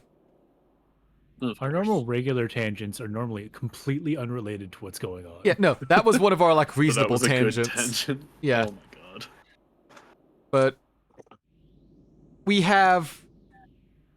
well, as you can see, there's not much left, so maybe 2 or 3 streams, and then whatever comes after that. Like, maybe, like, a stream, like, afterwards, just to talk about, like, how X could have happened, and, like, our thoughts. Yeah. Once we have, like, the full episode conclusion and done, but... that's all for Are later. you interested in joining us for these streams back? If I'm free, sure. Friday. I don't think I have plans for Fridays usually, at least for the next few weeks. At least this Friday, and next Sunday, maybe? I'm not sure about next Sunday, but definitely this Friday we are going to try another one, so... I will be busy, not next Sunday as in like next week, but the week after. Okay. I will be busy from beyond that point, but up till this month I'm free. Okay. For most So we things. might be able to get some more out with you then. Yeah. Anyway. I already saved, so let's back to the title screen, and... Yuma's still streaming, right? Yes, she Yeah. is, so... I've been keeping an eye on that. Alright. Let's raid her. Been going. Oh, not too long. Hour and a half. Yep. And then... Locked door raid? yeah, let's try that sounds good. Locked story.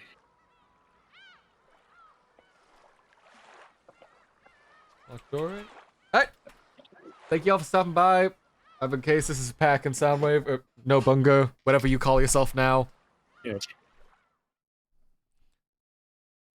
We don't need to see the playthrough again. And we will see you on Friday. Same time as always. Bye. Yep.